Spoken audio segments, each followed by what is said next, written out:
All right, welcome to this budget hearing for Monday, June 15th, 2026, and it is 1:30.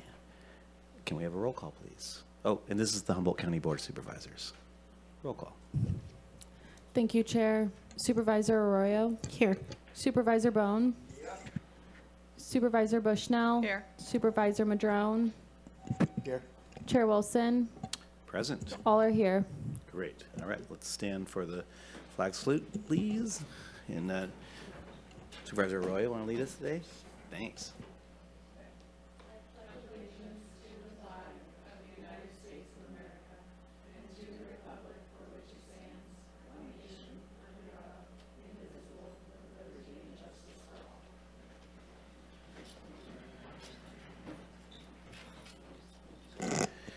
Do we have any modifications to this one thing agenda? Good afternoon, Chair Wilson. There are no modifications today. All right, because if we did, it would be a different day. All right, do we have any public comments on non-agenda items? Going to Zoom, do you see any hands up for non-agenda items? I do not. All right, anyone in the room that wants to speak to things that we are not talking about, or speak to things that we, other than what we're going to talk about today, which is kind of almost everything. You ready? All right, well then here we go. We are convening now as the Board of Directors for the special, oh, excuse me, is that what we're doing first, or? Yep. Okay, am I getting this right? Yep. All right, here we go. So we're just the public hearing for the proposed county budget, but the first thing we're going to do is we're going to convene as the Board of Directors for the special districts governed by the Humboldt County Board of Supervisors. We have been Keely, can you bring convened. up my presentation?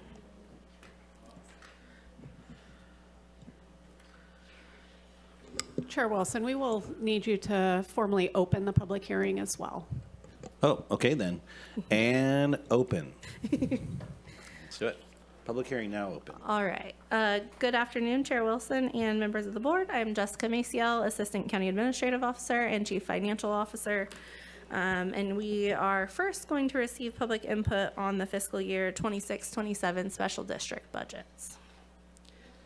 We're gonna skip that one and go here.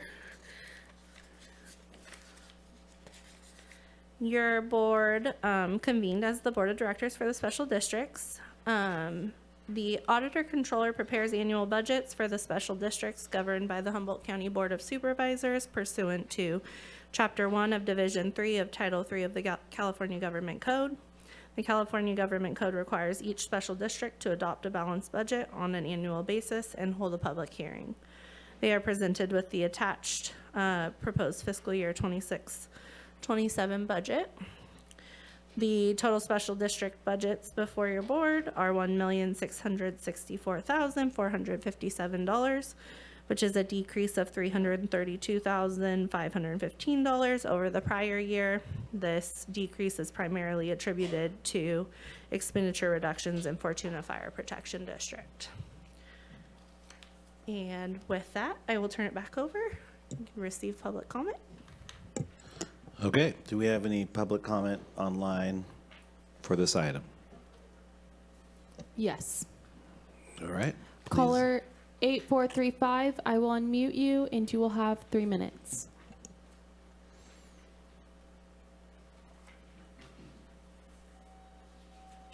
And just as a reminder, anyone who wants to speak to this item that's online, please raise your hand as soon as possible so that we know you're there.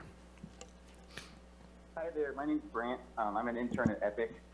I raised my hand earlier for non-agenda items, so I just want to real quick make an announcement for everyone that there's going to be a public meeting about the proposed offshore wind heavy lift marine terminal on June 24th at 5:30 p.m.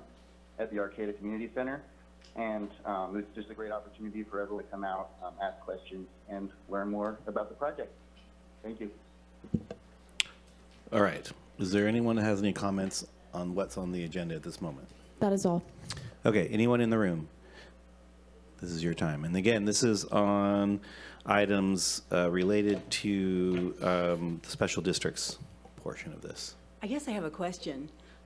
Is this the public hearing on the proposed budget? Yes. Yes, but So This It is, not the they moment. first do this is specific part is for the special district budgets. looking We at will this. get to the proposed Thank budget in you. just a second. It's not straightforward to me either, so we're good. All right. Absolutely. This is the time for board members to ask questions. Thank you. Can you reiterate again why the reduction, it was Fortuna Fire? Can you? Yes, in the prior year, Fortuna Fire had more expenditures than use of fund balance in 25-26.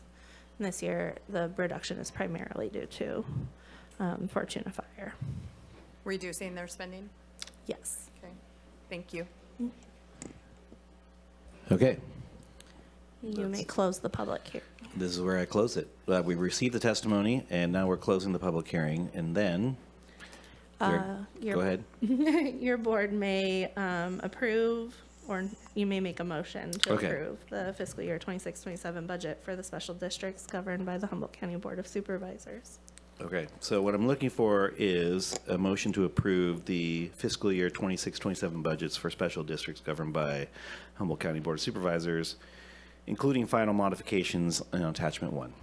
Is there a motion to do that? I'll make a motion for staff recommendations Okay. to approve the 26-27 special district budget. I'll second.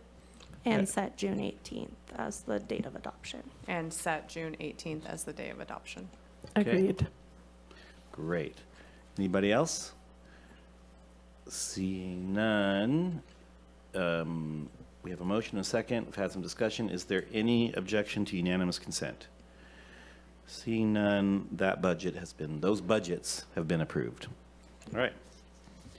And now we are adjourning and reconvening as the Board of Supervisors. Ta-da. All right.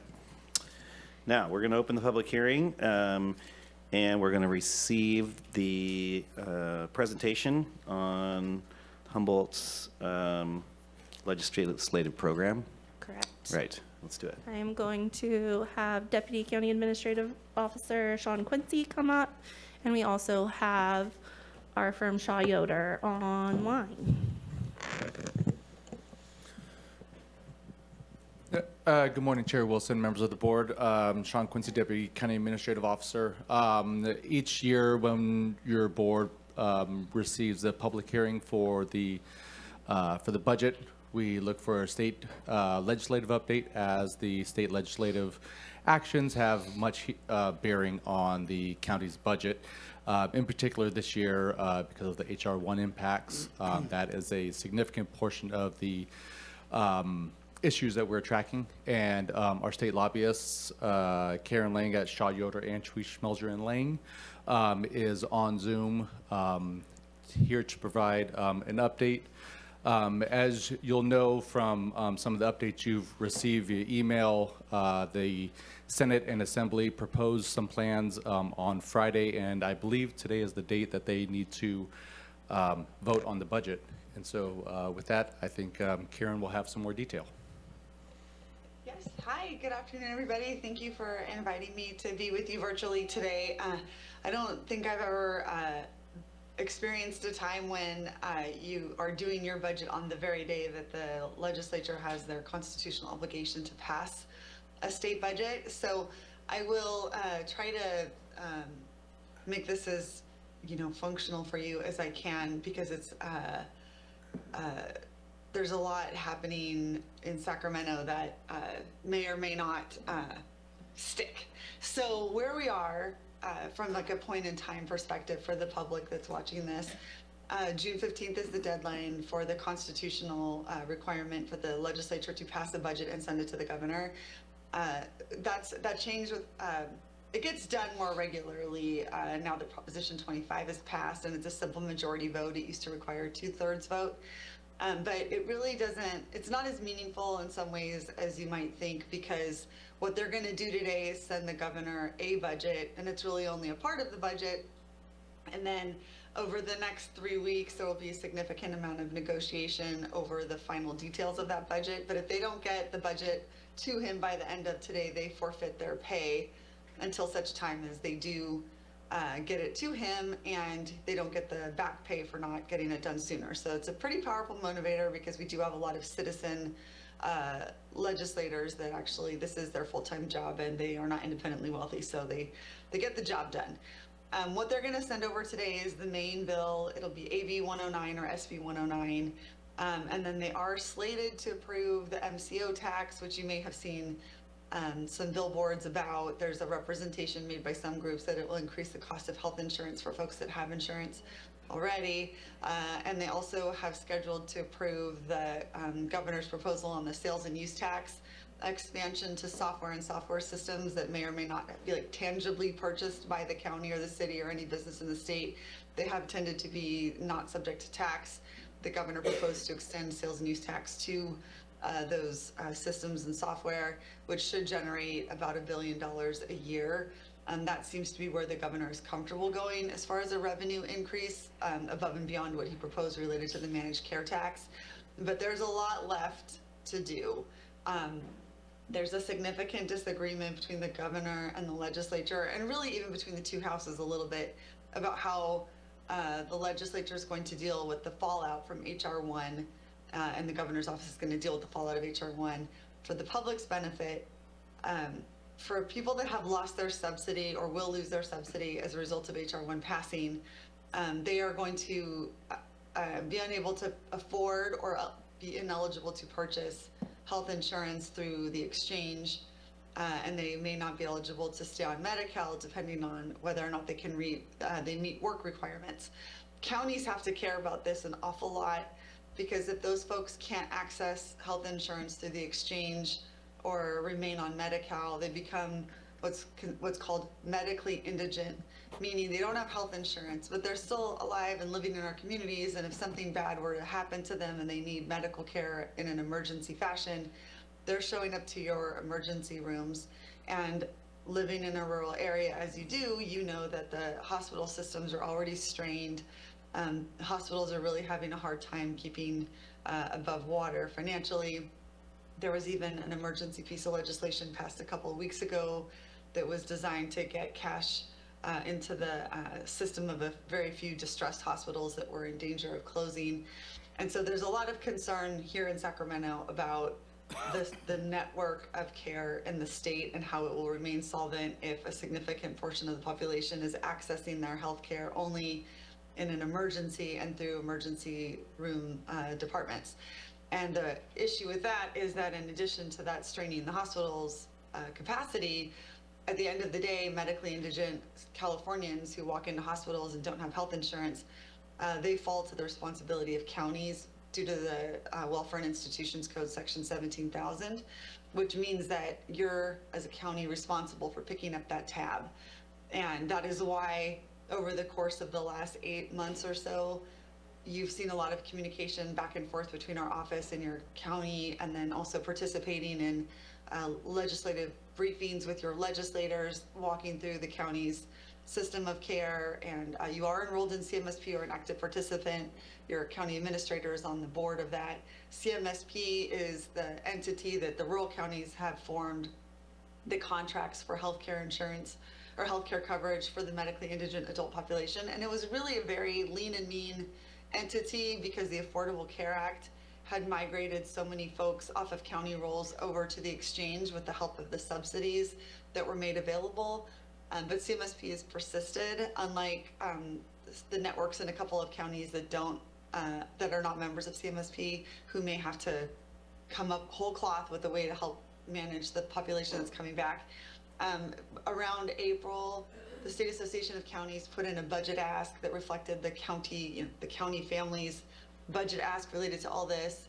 It was a little less than $3 billion for fiscal year 26-27, and nearly $6 billion going forward. And that was the estimated total impact between the Medi-Cal cuts, the reduction in subsidy, the lack of access to certain types of care, and the additional workload burden on your Health and Human Services eligibility workers, because folks now have to qualify twice a year to stay on Medi-Cal, and that's literally doubling the workload. But HR 1 actually cut the the administrative funds that are sent to counties to do that work.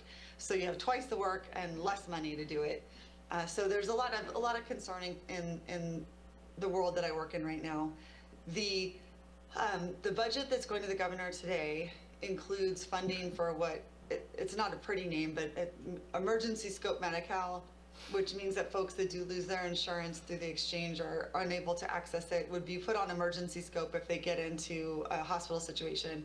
The great thing about that approach is that it keeps them from falling onto the county's rolls, but it's nothing that could be considered a comprehensive health benefit for folks that may need something like that.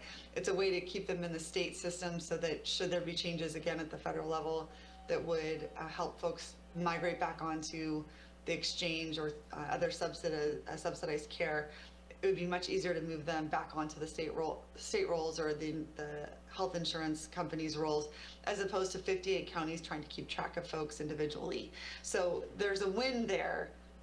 We're not sure exactly how far the money is going to go that the state is investing in this approach, which has been named the PATH approach. The amount of funding that has been proposed is $125 million. And when the county started this ask, the whole ask was close to $3 billion. So not really sure exactly how far the money will go, but we have until the end of August to really fine tune the budgeting before they adjourn the session for the 2-year session. So, and I would anticipate that you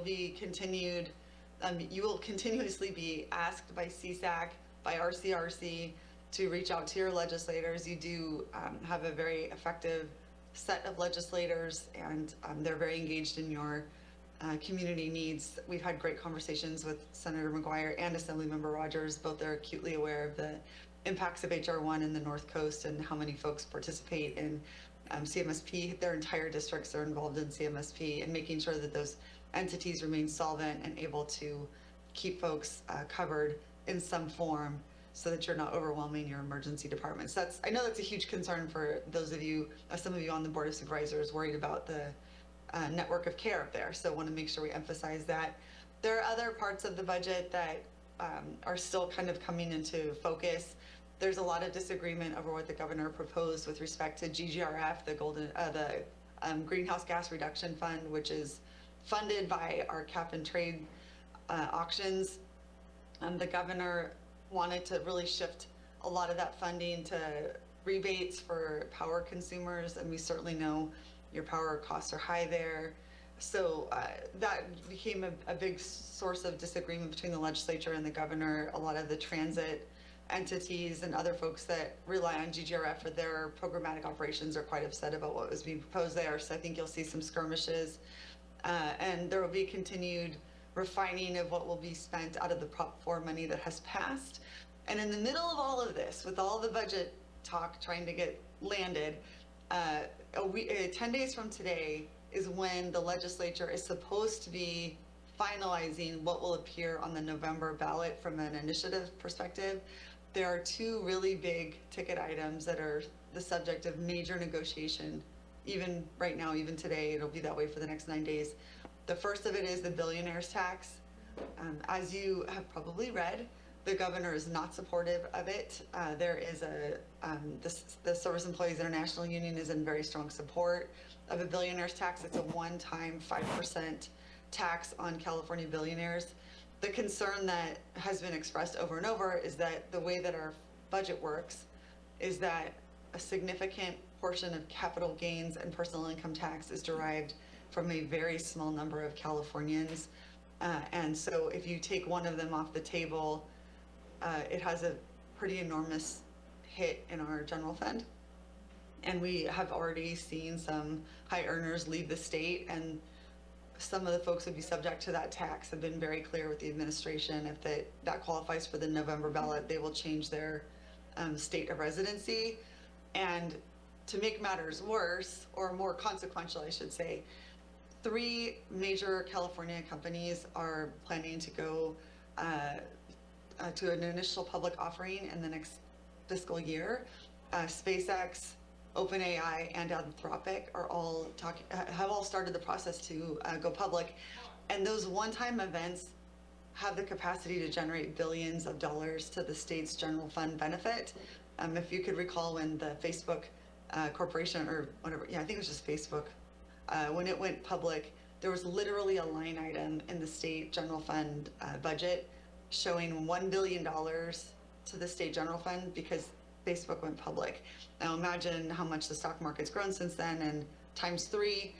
There's a lot of sensitivity to not chasing the billionaires out of the state. So the governor is his office is actively trying to figure out how to keep it from getting on the ballot. And in addition to that, and more directly of interest to you, there is an initiative that is qualified for the ballot that is being pushed by the California Business Roundtable. So you maybe see it referred to by its acronym CBRT. That proposal would make pretty much every local tax or fee that you want to approve locally subject to a 2/3 vote of the people. And it also eliminates what's called the transfer tax. There are some cities in the state that have a transfer tax on property valued over a certain amount. Nowhere is it more of a sore subject than NLA. It's the mansion tax down there. The administration is also trying to sort out a way to keep that proposal from staying on the November ballot. And for the public that's watching it, there may be some question as to why anybody would ever cut a deal after they went to the trouble and expense of qualifying something for the ballot. It is a very common occurrence that interest groups can go file an initiative and put it into circulation for signature gathering to see how much that scares the legislature into working something out in a legislative deal. And that happens all the time. Workers' compensation is a place where that happens on the regular basis. But I'm not sure how interested the Business Roundtable is in negotiating a deal to keep their item off the ballot. As of right now, it seems like there's a real stalemate between the proponents of the billionaire's tax and seemingly everyone else. There's been a lot of union opposition that's been generated in the last few days. So that's another big one that big issue is being negotiated right now in the middle of also the last 3 weeks of policy committee hearings for the regular bills that we are regularly communicating with the CEO's office about. They have until July 2nd for every bill that was introduced in the Assembly that made it over to the Senate. The Senate's got the next 3 weeks to hear all those bills, and the same for the Assembly to hear all of the Senate bills that came over. And then they'll go on a nice long break for the month of July, and then when they come back, they will do the fine tuning on the state budget. Probably some of the bigger ticket items that needed more time over the break will get worked out in August. And there's always a few surprises that the governor may be waiting to spring on the legislature. That's a pretty common occurrence. And we'll see those towards the end of August. They cannot introduce bills and pass them the same day anymore unless there's a declared emergency. So we have to wait 72 hours. That is why we can't start voting on things. The legislature won't be voting on certain things until after 5 p.m. tonight because they weren't able to get it into print until late Friday afternoon. So we'll be here for a while this evening, but there's much more to come on the state budget and also as far as the November ballot. So you're going to have an interesting couple of weeks when you read the news from Sacramento. I'm happy to answer any questions. I know I didn't get into too much detail on any one particular thing, but I'm happy to try if there are specific issues you want to get deeper into. Great, I'm going to bring it back to the board or if staff has any clarifications. Karen, my question has to do with HR 1 and its impacts, not just to Humboldt County, but wouldn't this be sort of nationwide, the impacts to our medical systems, particularly rural systems, and eligibility around these eligibility workers and all that stuff? Is that all? That's nationwide, right? It's not specific to California. It's not. You're right. You're right, Mr. Chair. It's not specific to California. However, California has done a really good job of trying to maximize federal dollars coming into the state with flexibility in programs like CalAIM. And so, for example, a challenge for counties has been when folks leave the jail and there's a period of time when they don't have health insurance, right? And so we have a waiver to allow California sheriffs to enroll inmates onto Medi-Cal before they leave the jail. That got changed. So there's things like that where we have special permission to do things that draw more money into the state than other states might have been interested in doing. And so it's not a one-for-one all across the United States. California has done things that are getting sort of defunded, and there's just more of those things in California than there might be in other states. And so, you know, and furthermore, in certain parts of the state, particularly the Central Valley, you're talking about 35-40% of the population being enrolled in Medi-Cal, which is the Medicaid program. I'm not sure if that looks that way in other states. So from a population perspective, we may have more folks relying on Medi-Cal, and even that is to some extent geographically based.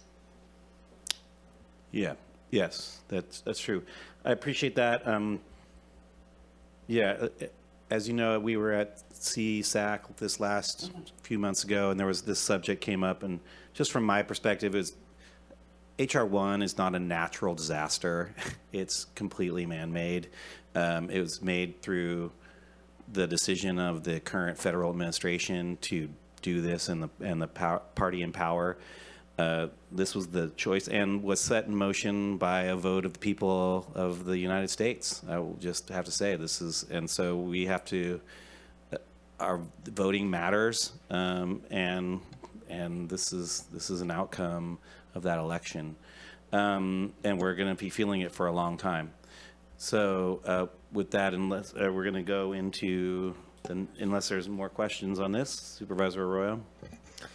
Thank you. Appreciate it, Karen. Nice to see you. And I did have a couple. So, I mean, it looks like from what you're saying that, and I know this has continued to evolve minute by minute, but I'm trying to stay really caught up.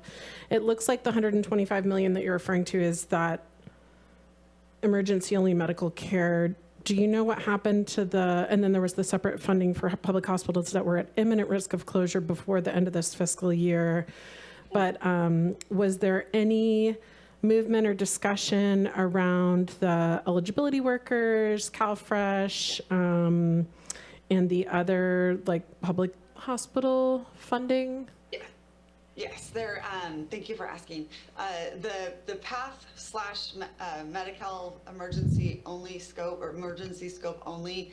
That's the $125 million. There is a proposal to direct funds to the public hospitals, depending on which version. It was about $500 million or $250 million. That I think is still subject to change. And then the third bucket was the Medi-Cal eligibility work and the SNAP CalFresh funding. And there was specific funding. I don't believe it was as high as what had initially been requested. But the governor's office included funding for that in his May revision at a lesser amount than had been requested. And both houses also saw fit to direct funding into that particular area. So it's the holistic county ask was about $3 billion for 26-27, but there were discrete parts of that. So the public hospitals had an ask, the health side of things for medically indigent adults.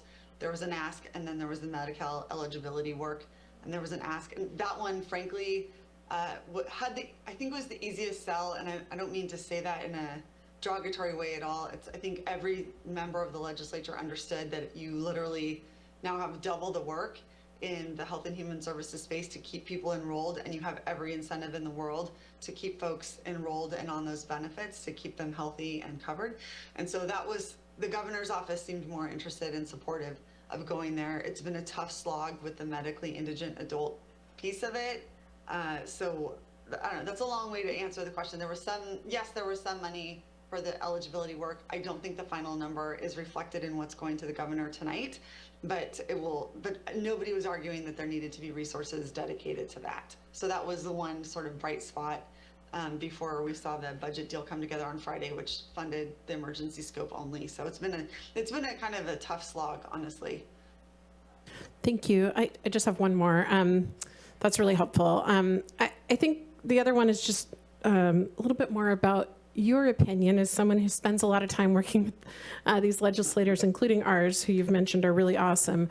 And sometimes it feels like there's all these organizations asking, including ones we're members of, asking for us to make a call to so-and-so and push for this. And when I do that with our assembly member and senator, I sort of get this, like, we already know, and we're already going to bat for you the best we can message. Do you have any other advice on what's effective during this kind of next few weeks? Yeah, as much as it might feel repetitive, and I don't want to put myself out of a job, so please don't read it that way. We talk to your legislative representative staff all the time. And when we know you're going to reach out, or if we know that CSAC is going to ask you to reach out, we try to connect with the staff first, so that when your communication goes in, the staff is ready and they've already flagged for the legislator that you're going to reach out, because nobody likes to be caught flat-footed, and with the number of issues that they are dealing with every day, it can be kind of overwhelming. But I do have to say, it is effective. The only thing that you might, like, for the North Coast legislators and for members representing a lot of rural areas, there are legislators that have 10 or 12 counties in their district, and they're all getting that, and all of the boards of supervisors get those asks from RCRC and CSAC to please reach out. So your members are hearing it from 5 or 7 boards of supervisors, not just one. But it's your legislative delegation already is positioned to be very influential and effective, and so it's helpful that they feel like the wind is at their back when they turn around and go to leadership and say, this is really important for my district. So I know it feels like maybe it's just you're in a chorus of voices, but I sincerely don't know of 2 legislators who are more attuned to what's going on in their counties and how much it matters what you all are saying matters than the 2 you have. Both of them came out of local government, one from city council and a county board, and they know what you're up against. So it is really effective. The challenge that we were experiencing at points during the spring, and I'm hopefully, I'm not going to offend anybody, but because it matters so much what you think and what you say and what you're willing to advocate for, legislators, or there's interest groups that want you to contact your legislators because your opinion matters a lot. So sometimes you want to sort of filter, like, what are our highest priorities, and make sure that just because someone got to you first and you made the ask, how does that reflect as far as the overall priorities that the county has for legislators? You want to be not necessarily selective, but always cohesive about when you're communicating with your legislators about what your budget priorities are. And frankly, the medically indigent adult population coming back to you financially is an enormous risk, even with CMSP in place in between. And so, but that's like the hardest one to lobby on that I found this year, because it's not about direct services necessarily on the front end, keeping people enrolled. It's about after everything has gone wrong and people have lost their insurance and they can't afford it and they still need to go to the emergency room, you guys have to pay for it.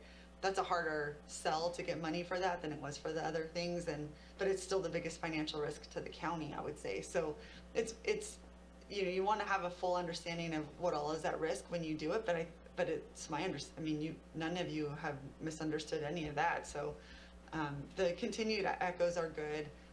I'm sorry if it feels like it's not as effective, but it really is, because we're seeing them really advocate and advance it, and the PATH proposal got included, and that was something we had to pivot to after May. And for that many legislators to know what it is and how it works so quickly afterward is directly attributable to county engagement. So, pat yourself on the back if nothing else, because that message got outlined and delivered very quickly.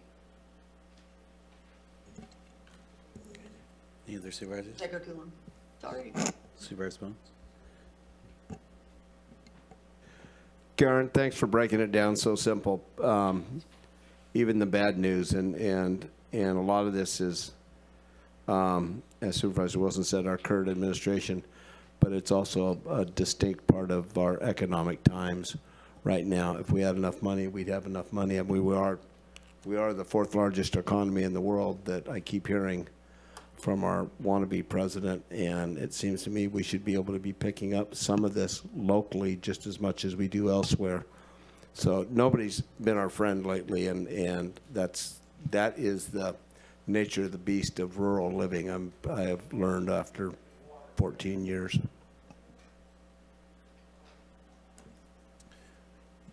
All right. Just a last note, I would say that, again, with all of this talk about cutting the red tape to double the bureaucracy of our eligibility workers just seems really crazy. And then cutting their budgets, that's just, it's kind of cruel. It actually just is. It is. And what wasn't even mentioned is the cuts to our housing subsidies as well, which is really the key, easiest, and most effective way to keep people off the streets, and which is what we hear so much about. So again, it's not our state government that's cutting taxes for the wealthy to make these cuts. It's our federal government that did that through H.R. 1. It's astounding, but we will do our best to. And it's also a reminder that our budget, the vast majority of our budget, is basically non-discretionary, meaning the programs we are told what to do, the money we're told what to spend, and so this is why it is really important to lock in on what is happening at the federal government and what's happening at the state government, because we are essentially a representation and an arm of our state government. So with that, we're going to move on to the next part of this, is to receive the staff report for the budget itself. Yeah. Thank you, Chair Wilson. Kaylee, if you can bring up my presentation. And thank you to Deputy CAO Quincy and Karen Lang for their presentation. All right, let me back this up a little bit. All right, we are here today for your board to receive public input on the fiscal year 26-27 budget and special district budgets, which we've already handled, and to provide any final direction to staff to include in the fiscal year 26-27 budget that is planned to come to your board on Thursday, June 18th for potential adoption. Today, your board will have the opportunity to provide direction on the additional request for general fund allocation, the CAO operational funding recommendations, and local assistance and tribal consistency funds, or LATCF. Additionally, your board may choose to provide direction on any other portion of the proposed budget to give staff sufficient direction to make final edits for adoption of the budget. And I just wanted to go over sort of the government code around this. The government code that drives today's hearings and the entire budget process is the County Budget Act. Pursuant to Government Code 29003 of the County Budget Act, except as otherwise specifically provided by law, a majority vote of the total membership of the board is required for the board to take action pursuant to this chapter. This means that the budget is intended to be adopted by a majority vote. In our county, we have traditionally adopted with a 4/5 vote due to the following: Government Code 29088 of the County Budget Act, which states, after the conclusion of the hearing and not later than October 2nd of each year, and after making any revisions of, deductions from, or increases or additions to the recommended budget, it deems advisable during or after the public hearing, the board shall by resolution adopt the budget as finally determined. Increases or additions shall not be made after the public hearing unless the items were proposed in writing and filed with the clerk of the board before the close of the public hearing, or unless approved by the board by a 4/5 vote. In our county, though, we have traditionally verbally reviewed the final changes at the public hearings. We have not typically documented them in writing at the public hearing, and therefore this is why we have adopted the budget with a 4/5 vote. All right, wrong direction. I'm just going to quickly touch on a couple of slides that we reviewed last week at the presentation of the proposed budget. The total proposed budget or spending plan for fiscal year 26-27 is $657.8 million, an increase of $28 million in expenditures, or 4.4% more than the budget your board adopted for the current year. As presented, this increase is higher primarily due to the recommended additional request for general fund appropriation, CAO operational funding recommendations, and most significantly, an increase in behavioral health due to additional grant funds secured for the new Supervisors building and for additional programs, as well as a few additional capital projects in the facilities and roads divisions. For the general fund, to quickly recap, the projected expenditures for fiscal year 26-27 are $165.47 million, which is an increase of $7.6 million or 4.8% from the current year. This increase is attributed, as I previously mentioned, to the additional requests for general fund appropriation, or as we call them, ARCFAs, of $3.2 million, and the CAO countywide operational funding recommendations of $5.4 million. The use of general fund balance in the proposed budget is $25.5 million of fund balance from the general fund, of which $11.6 million is due to the one-time expenditures for ARCFAs, CAO operational funding recommendations, contributions to the general reserve, and deferred maintenance, and additional contingencies for labor negotiations and HR1. Additionally, as mentioned, the $1.9 million for the, as mentioned last week, the $1.9 million for the establishment of alternate counsel is not anticipated to be a fully ongoing expenditure, and it will reduce some costs in the indigent defense budget. Though it is unlikely to provide overall savings, it will provide more stabilization and predictability of costs. The fiscal year 26-27 recommended use of fund balance less those contributions, or what we would typically call a structural deficit, is just under $12 million, which is a nominal reduction of just over $11,000 from the structural deficit in the prior year.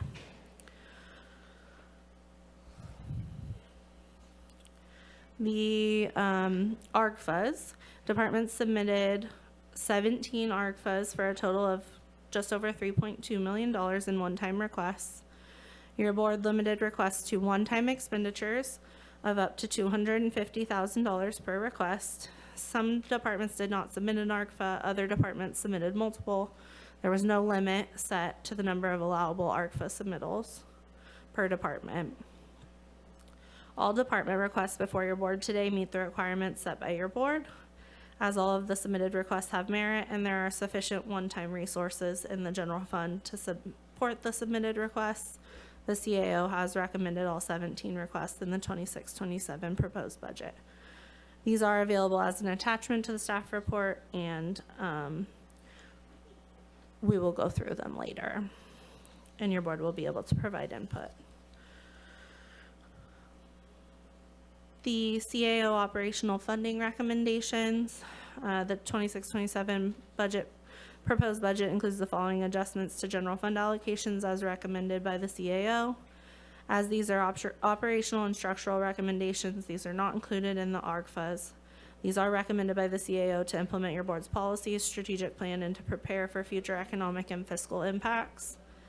The total adjustments to the general fund allocations totals $5.4 million, of which 2.2 are one-time adjustments, 1.3 are ongoing adjustments, and 1.9 is for the establishment of alternate counsel, which is ongoing, but as previously mentioned, is anticipated to have offsetting cost reductions and improve predictability of those costs. And these are the lists of the one-time funding recommendations and the ongoing funding recommendations, which we'll have these to reference when we go through them at the end of the presentation. Just to recap Measure Z, your board reviewed the fiscal year 26-27 list of Measure Z applications on April 21st, 2026. The Measure Z Citizens Advisory Committee had $1.65 million available to allocate in the fiscal year 26-27 process. They funded the first 5 ranked projects with $1,334 remaining. Your board accepted those recommendations and directed staff to also include the Boys and Girls Club of the Redwoods Teen Court Project, allocating an additional $18,666 from reserves, with direction to replenish the reserves prior to the next application process. As far as the estimated ending fund balance, any estimated expenditure savings or additional revenues in the current year will be available for the fiscal year 27-28 application process. And as a reminder, this is the last year of the current 3-year spending plan, and staff will be coming back to your board in July to present the committee's recommendations for a new 3-year spending plan. And to quickly recap Measure O, in April 2025, your board approved that based on $24 million a year in revenue will be allocated as 85% of that revenue to Humboldt County Public Works for roads and 15% to Humboldt Transit Authority for transit service annually. And any excess revenue will go towards the negative fund balance in road. Half will go towards the negative fund balance in roads until brought to a positive position, and half will go to a contingencies account until reaching 16% of annual projected revenue. And after those benchmarks are hit, revenue will be split as based on the 85-15 split. Based on fiscal year 24-25 revenue, the overage was just over $80,000, so just over $40,000 is allocated each to contingencies and roads negative fund balance. And as a reminder, any overages from the current year will be allocated to those per the split in fiscal year 27-28. In addition, Public Works Roads had a carry forward of $4 million of unanticipated spending in the current year, so their allocation is $28.1 million rather than the the total expenditure budget is $28.1 million rather than the $24 million. Just a final recap on, and to clarify, we're recapping the discretionary funding sources for your board. So those are. The next one is the opioid settlement funds. Staff have continued to work with the opioid work group, including the Sheriff's Office, Probation, Public Defender, and DHHS to consider how to allocate these funds. The CAO and County Council facilitate and advise that work group. For fiscal year 26-27, the work group received a one-time proposal from the district attorney, which the group voted to bring forward in the proposed budget. Based on this group's recommendation and in accordance with the requirements set forth by DHCS, Department of Healthcare Services, the fiscal year 26-27 proposed budget reflects utilizing $4 million, just over $4 million. The transient occupancy tax, including Measure J. Your board received a marketing asset inventory analysis and countywide travel and tourism marketing strategy and approved staff recommendations for the fiscal year 26-27 transient occupancy tax or TOT allocations on April 28, 2026. Staff recommended to maintain the existing funding allocations for 1 year while the Tourism Advisory Board is formed and the Destination Strategy Organization is secured through a request for proposal process. The Economic Development Division, in coordination with the CAO Management and Budget Team, have been maintaining the existing marketing assets in the interim period, and your board approved the proposed allocation that reflects the additional costs associated with those assets, replacing the prior year's allocation for Project Trellis administration. The total budgeted expenditures are $1.32 million. Quickly recap ARPA. Our All American Rescue Plan Act funds were required to be obligated by December 31st, 2024, and are required to be spent by December 31st, 2026. $24.5 million in ARPA funds have been expended, and it is estimated that an additional $11,700 will be expended prior to the end of the current year, for a total of $24.5 million expended of the original $26.3. The remaining $1.8 million are obligated to 3 remaining projects as listed here and budgeted to be expended in fiscal year 26-27. The LATCF funds, which we are requesting your board's direction on, are recommended to be held for future needs pending stabilization of the general fund and have been for a number of years. However, your board may provide staff direction on a different alternative. Currently, $500,000 have been expended for earthquake response and $118,103 has been expended pending 100% reimbursement from the state for earthquake sheltering. It does not seem likely that that amount is going to be reimbursed, so these numbers are moving forward as such. $2.58 million remains unexpended of the original 3.2 million received, and 250,000 remains obligated to Habitat for Humanity, though the contract does expire at the end of June. 2.2 million is unobligated, and 131,897 is available to be reobligated, for a total of the 2.33 million you see here from the earthquake response. So your board may provide direction on those funds today.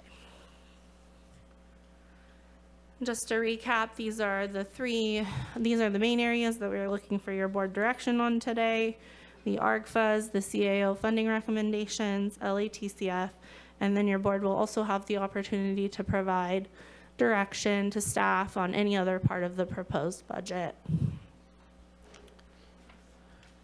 And with that, I am available for questions. And I think this is the time when we can bring in public comment. Is this appropriate? So I'm going to do that first, and then we'll get into it. So do we have any public comment from folks online? No. All right. Do we have public comment from anyone in the room?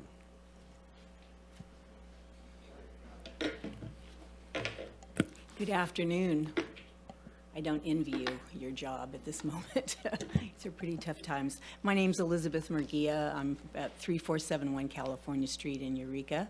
I'm here today representing the Humboldt Library Foundation. Our president, Allison Talbot, could not be here today, and so asked me to present some comments we have about the library budget. As many of you know, because I've been here before you, the foundation was formed in 1996 to enhance services at all of our branch libraries. Since then, we've donated well over $3 million to ensure our library system is vibrant, modern, and welcoming to our neighbors.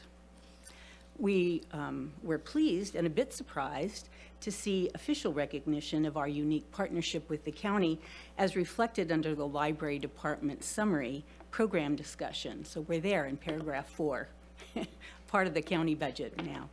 The budget before you reflects our $265,000 commitment for the fiscal year upcoming 26-27, and by default accounts for the $284,500 we raised last year specifically to replace the county bookmobile. We wish to continue this partnership with the county, and we have every intention of continuing to raise funds in the community to support library services.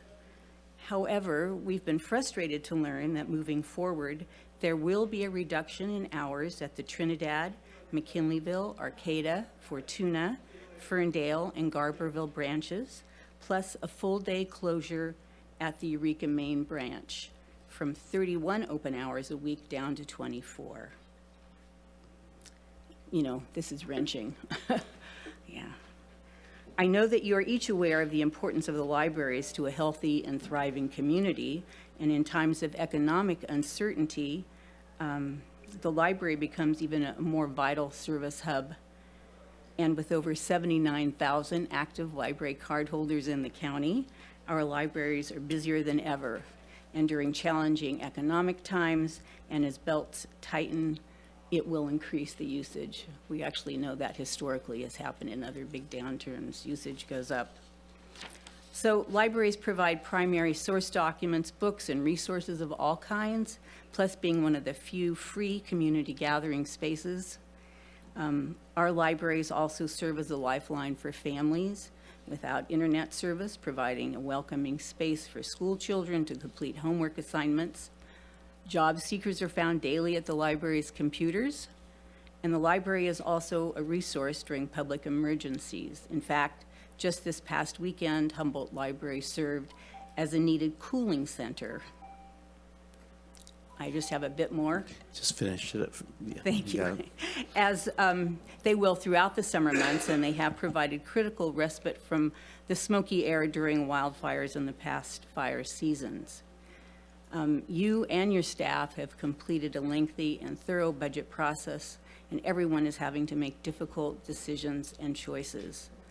Moving forward, the Humboldt Library and Foundation encourages you to prioritize restoring the hours we will lose this year In fact, we'd like to see hours increase system-wide.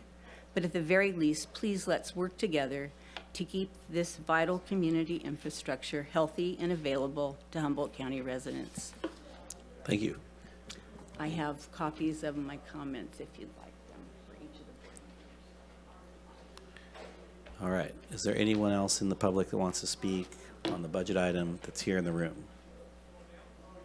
You don't have any questions for me? We're done? We Thanks. don't, yeah, we're not Got it. we don't have that sort of back and forth here. We ask staff questions so at this point. All right, here you go. All right. So I That's assume you. you're looking at me, Chair. Yes, through We the can chair. jump into general questions of the board, and then we can go through the ARGFAs and We Do can, you but want- at some which point, order would you I like? wouldn't mind staff having some response to what we just heard about the library situation as well, so. yeah. Yeah. I can give a little bit, and then if CAO Hayes wants to jump in, absolutely. The library hit a bit of a snag with their revenues to expenditures. They'd used fund balance for a number of years for some building improvements and other to balance their budget. And this year they kind of ran out of that fund balance. And so we were able to work with them, and you are presented with a balanced budget here today. Thank you also to the Humboldt Library Foundation for their commitment. And so in the next year, there is a significant amount of one-time funds that are presenting a balanced budget to your board for the library. So it is likely that there will be a more significant budget gap to fill for the library in fiscal year 27-28. Yeah, by all means, Supervisor Bushnell. Thank you. Around the library, I think, we heard, and I've also heard from my community, the reduction in those hours, and with what you just said with a deficit pending, their answer to trying to close that gap was a reduction in staffing. Reduced hours with staffing, is that correct? Correct. The library has traditionally relied on a significant number of extra help staff to maintain these hours, and that is somewhat unsustainable with the current budget scenario. And do you guys anticipate, or does the library anticipate next year that it would be, what are their thoughts around reducing that deficit next year? Right now, in the coming year, we worked with the library to establish budget units for each of the libraries so we could see where the funding gaps are as far as each library branch, because some branches receive more revenue than other branches in addition to their property tax allocations that fund all of the libraries. So I would say we're in a bit of an information gathering stage at this point to get an idea of what recommendations might be able to be made. Okay, thank you. Supervisor Arroyo.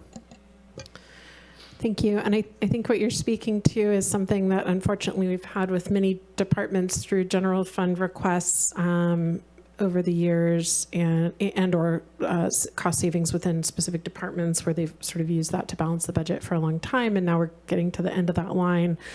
With the ARGFAs, the additional requests for general fund appropriations, I know these are all recommended and make good sense as one-time or expenses, but can you remind us how much we will have for the upcoming fiscal year if this budget goes forward as it's proposed today? Yes, to speak to fund balance projections a little bit, the projected fund balance is based on fiscal year 25-26. The current budget year we're in, departments provide estimates to our office. Based on those estimates, we are estimating using just over around 7 million of fund balance. And then when we look to, sorry, I was just pulling up my fund balance chart. So it is just over 7 million. And then when we are looking at 25-26, we are recommending $25.5 million of use of fund balance. And so that would leave us with just over $2 million in 27-28. That is based on adopted expenditures, and so that is if the budget is fully expended. As an example, on the $7 million anticipated in 25-26, the budgeted use of fund balance in 25-26 was around 20.8 million. So we are only expending a fraction of what was in the budget. So it is anticipated there will be a similar savings, though the expenditure authority is there for there not to be. So, Through the chair.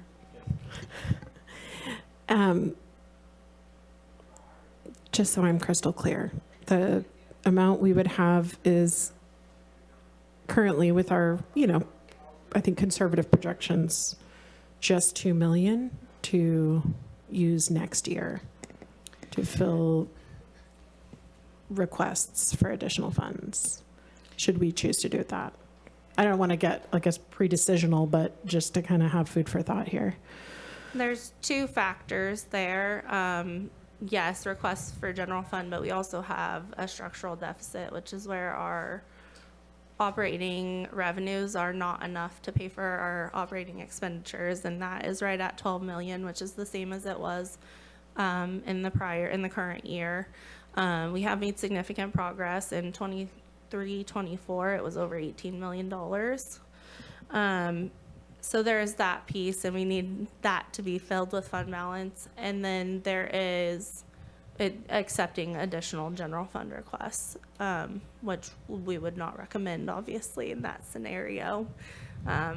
So that is. So we'll be negative 10 million is what we're hoping to avoid, but that would be, if all were to be fully spent from this year, we would already be in the negative by 10 million next year.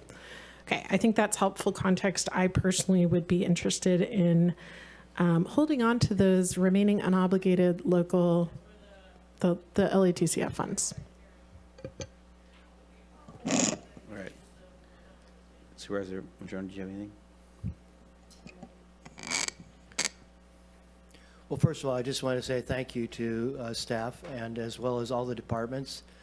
None of this is easy. There's just not enough money. It is nice that we're not spending all of our budget, because without that, we'd be only 2 million left in reserves next year. I think that's pretty clear, but we have had a pattern of not spending all of our budgeted general fund. And that's allowed us to continue to kind of sort of creep forward with these additional requests and budget items. But I don't think it can be said enough how grateful I know this entire board is to all of the departments for the cuts they've made, for the positions they've left unstaffed, and all of that hard work to try and bring the budget into something better than it absolutely would have been in a big way, millions of way. But we can't keep doing that forever either, right? So the idea of possibly holding on to some of these funds is something I certainly would consider as well. And I've said this before, but I'll just say it again. I am not going to be voting for this budget simply because it continues to have money in there for flock cameras. I don't support flock cameras and mass surveillance. I've asked the sheriff to consider removing that from the budget and from our properties, but he has refused to do so. So I am simply going to be voting against the budget on that principle alone, nothing else, no disparaging of departments or staff or anybody else. But it's an important issue, and I've made that clear before. I'll just make it clear again right now. So that's it. Thank you. Hold on, Supervisor Bushnell.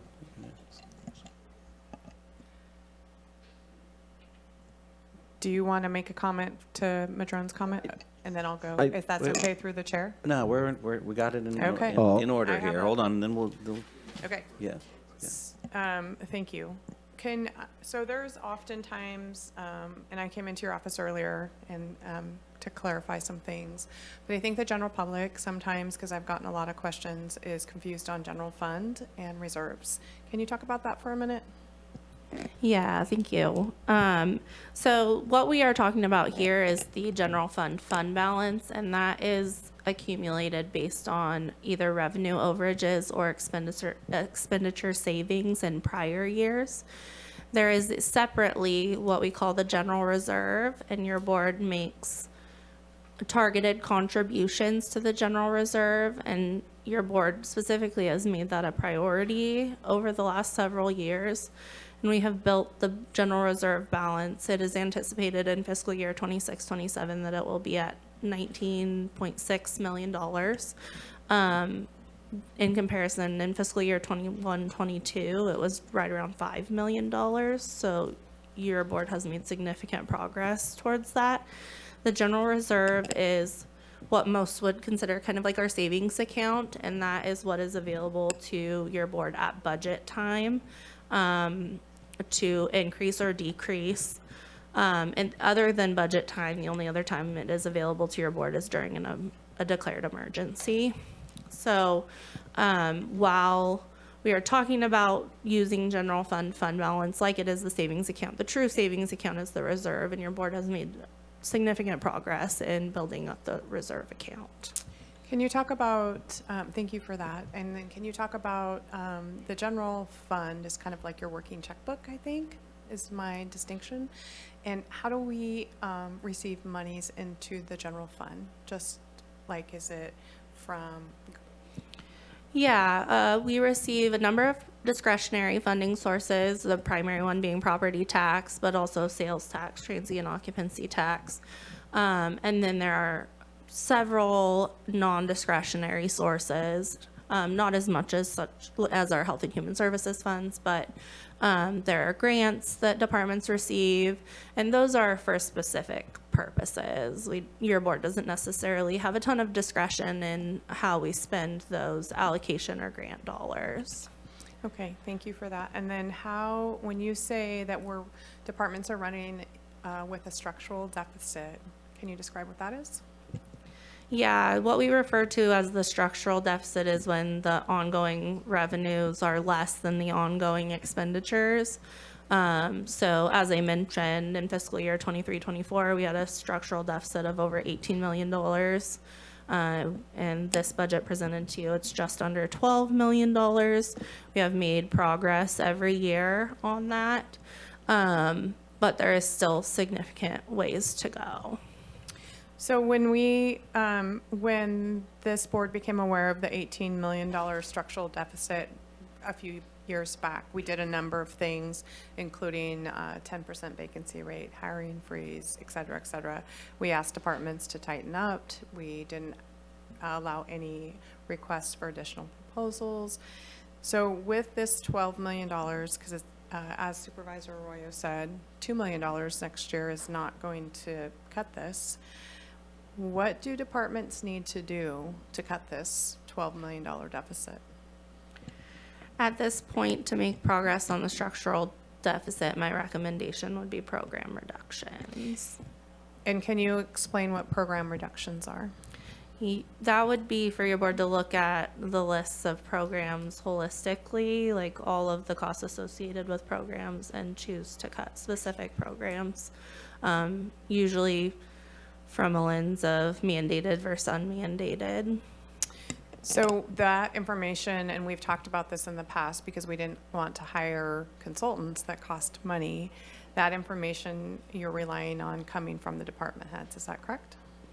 Correct. We would be relying on collecting that information in our office from departments. And I know in the past, we asked for the department heads to bring forward what they thought they could cut in their departments to try to close this deficit. And we still continue to run $12 million in a deficit. So what do you think this board needs to do to really make sure that we close that deficit this year with that information from those department heads? Your board could direct us to do a review of mandated versus versus unmandated programs. Well, I really got stuck on that word. Your board could direct the CAO's office to collect that information and direct departments to provide that information to the CAO's office to bring you at the program level mandated versus unmandated programs for your consideration in the development of the fiscal year 27-28 budget. Okay. I'm sure my my colleagues have heard the same thing I've heard from community members about we continue to spend money that we don't have. We just purchased a Kmart building that we don't have money for. We're going to use our finance for that. And I'll just know Supervisor Wilson will say we just built a $6 million facility in Garberville that we didn't have money for, all of the things.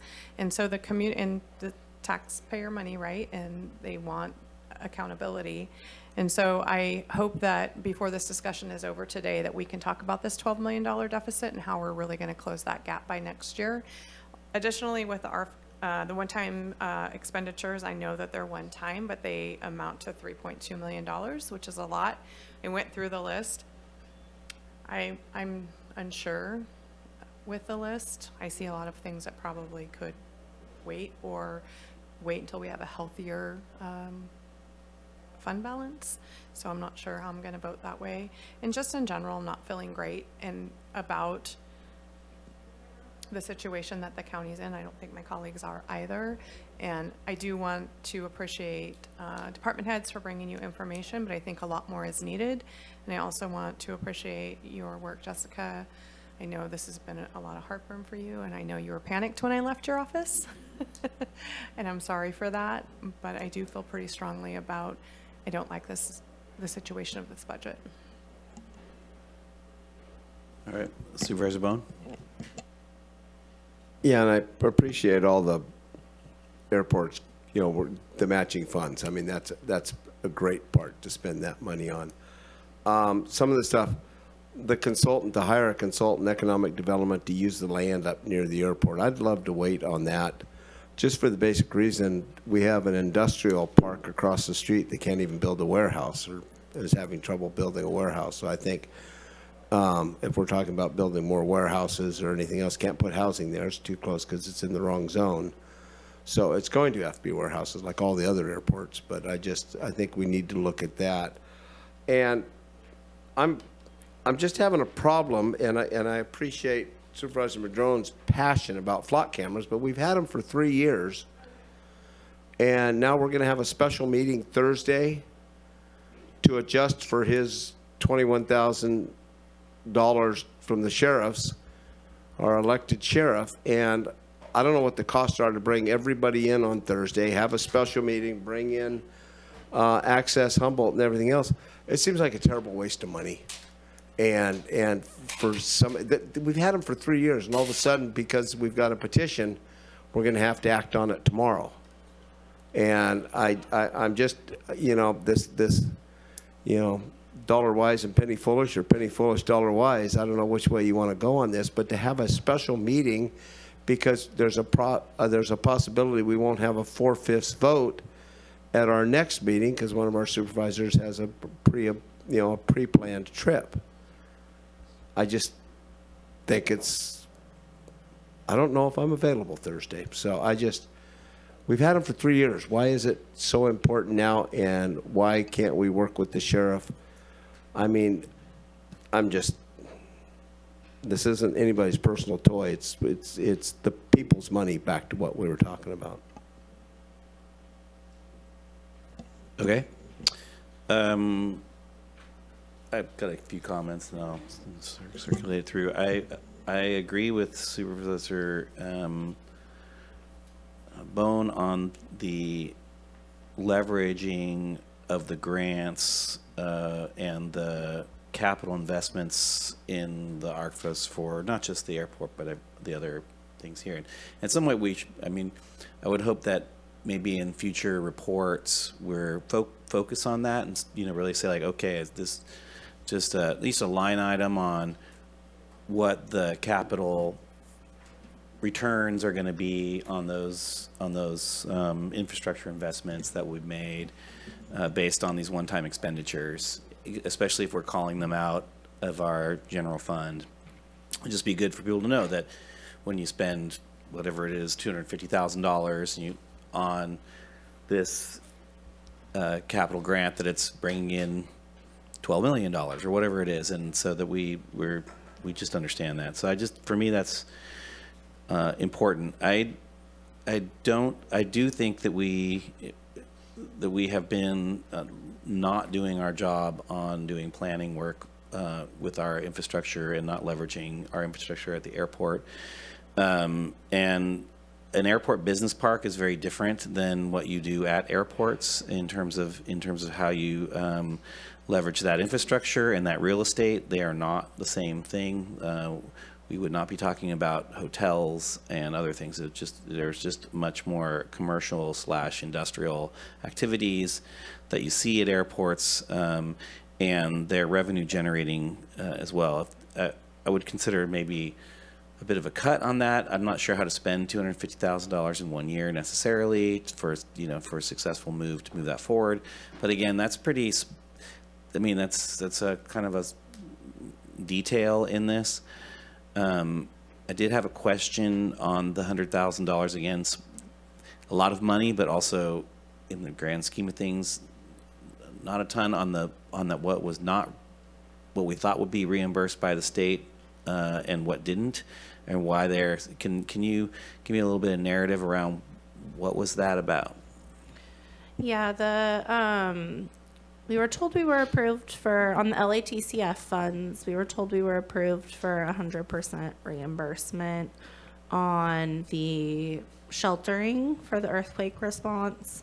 That final reimbursement for the $118,103 has not come in. I know that the claim was submitted. OES has confirmed that the claim was submitted, but we did not receive the reimbursement. So does not seem like we're going to receive the reimbursement at this point, but staff continue to follow up on that. When you say we're not going to receive the reimbursement, even though do we have something in writing that says that we should, or there was an anticipation that we would get that reimbursement? I'm just a little unclear. Do we have someone from OES? I did not have the official documentation that was relayed from OES. I don't know if we got the actual letter. I can speak to that a little bit. Yes, we had submitted for 100% reimbursement, and I believe the OES letter that came back approved an 85% reimbursement, if I recall correctly. And I don't see anybody from OES on the line. So to Jessica's point earlier, it's very unlikely that we will be able to recoup that difference from them, because they have made those determinations at this point that they weren't going to cover the 100%. And so from that event that occurred, we spent a significant amount of money, but a lot of it was had an anticipation of being reimbursed, but also some of it came they were COVID monies, right? So what are we done yet? I mean, I saw that there was still some things hanging out there and unspent monies. Is there an expectation that we will be spending more money on the response from an earthquake in the Rio Dell area? Was there other areas besides that? For the Habitat for Humanity contract, that one is still active and is coming up on expiration. So those dollars are held and allotted for Habitat. We actually came back at one point in time and modified the contract to provide some clarity around the final disbursement, because we were releasing it in sort of tranches for them. So at this point, those funds are obligated, and as we close out that contract with Habitat, we'll be reconciling any remaining balances that are left unspent. Is there a chance that there'll be any kind of clawback if we don't spend that money? From the state? Yes. Not likely, because these are LATCF funds. Those were the most discretionary for your board. They're very minimal requirements around how those funds can be allocated, and we still have a significant amount of time to still spend those funds. Right. ARPA funds, which were the first tranche of COVID funds, were much more particular, and we are veering on the expiration quickly of those dollars. So we are not concerned at this point that those funds would be clawed back, and we could very easily shift those into another use should they remain unspent. Appreciate that. And my last question for now, before we do another round robin here, going back to the beginning of your description of our deliberative process for the budget, the difference between the 2/3, or excuse me, the 3 votes versus the 4 votes, and could you go into that a little bit? I mean, is every change that we propose today require 4 votes of this board? And I just want to make that really clear with the cap, or with the understanding that I think folks have to understand. We talk about these budget issues all through the year. I mean, different sections of this come to us, and we make budget amendments almost monthly, if not weekly. So tell me where that is, because the way I understand it now is that basically a department head or a department makes a budget request. You guys negotiate with them in terms of how that works. But when it gets to us, really functionally, any sort of substantive changes within that require 4/5 vote. So help me out. So, thank you, Chair Wilson. So I will say the process that the County of Humboldt has traditionally used requires a 4/5 vote. The County Budget Act intends that the budget is adopted by majority, but because of the way that we have implemented the final adoption of the budget previously, it requires a 4/5 vote for any changes that your board makes to the recommended budget today. And that is because that last section that I read, that unless the items were proposed in writing and filed with the clerk of the board before the close of the public hearing, or unless approved by the board by 4/5 vote. So we have not traditionally provided in writing the list of all the changes that your board has elected to make during this public hearing to the clerk of the board to be posted with the public hearing.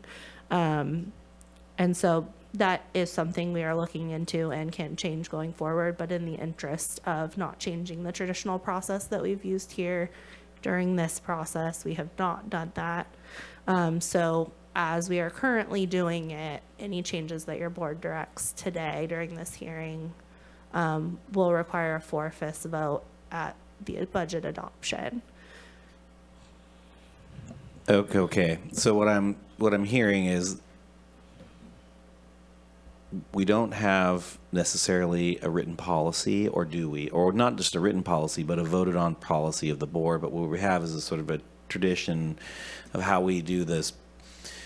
And I mean, we see that in all kinds of bodies, governmental bodies, where, especially right now, the federal government, just tradition is seen to be thrown to the side all the time. I'm not proposing that we do that here today. It seems like it'd be fairly disruptive, but it seems like something within the next year, if we want to talk about amending or looking at different ways to do these budget processes, I think that's a kind of a reasonable thing, so that we don't get ourselves in a bind about where we have these sort of absolutist, or things that are really kind of putting us in a place where we're having this sort of controversy kind of getting us down at the end. And I think we could probably do that and come up with some policy to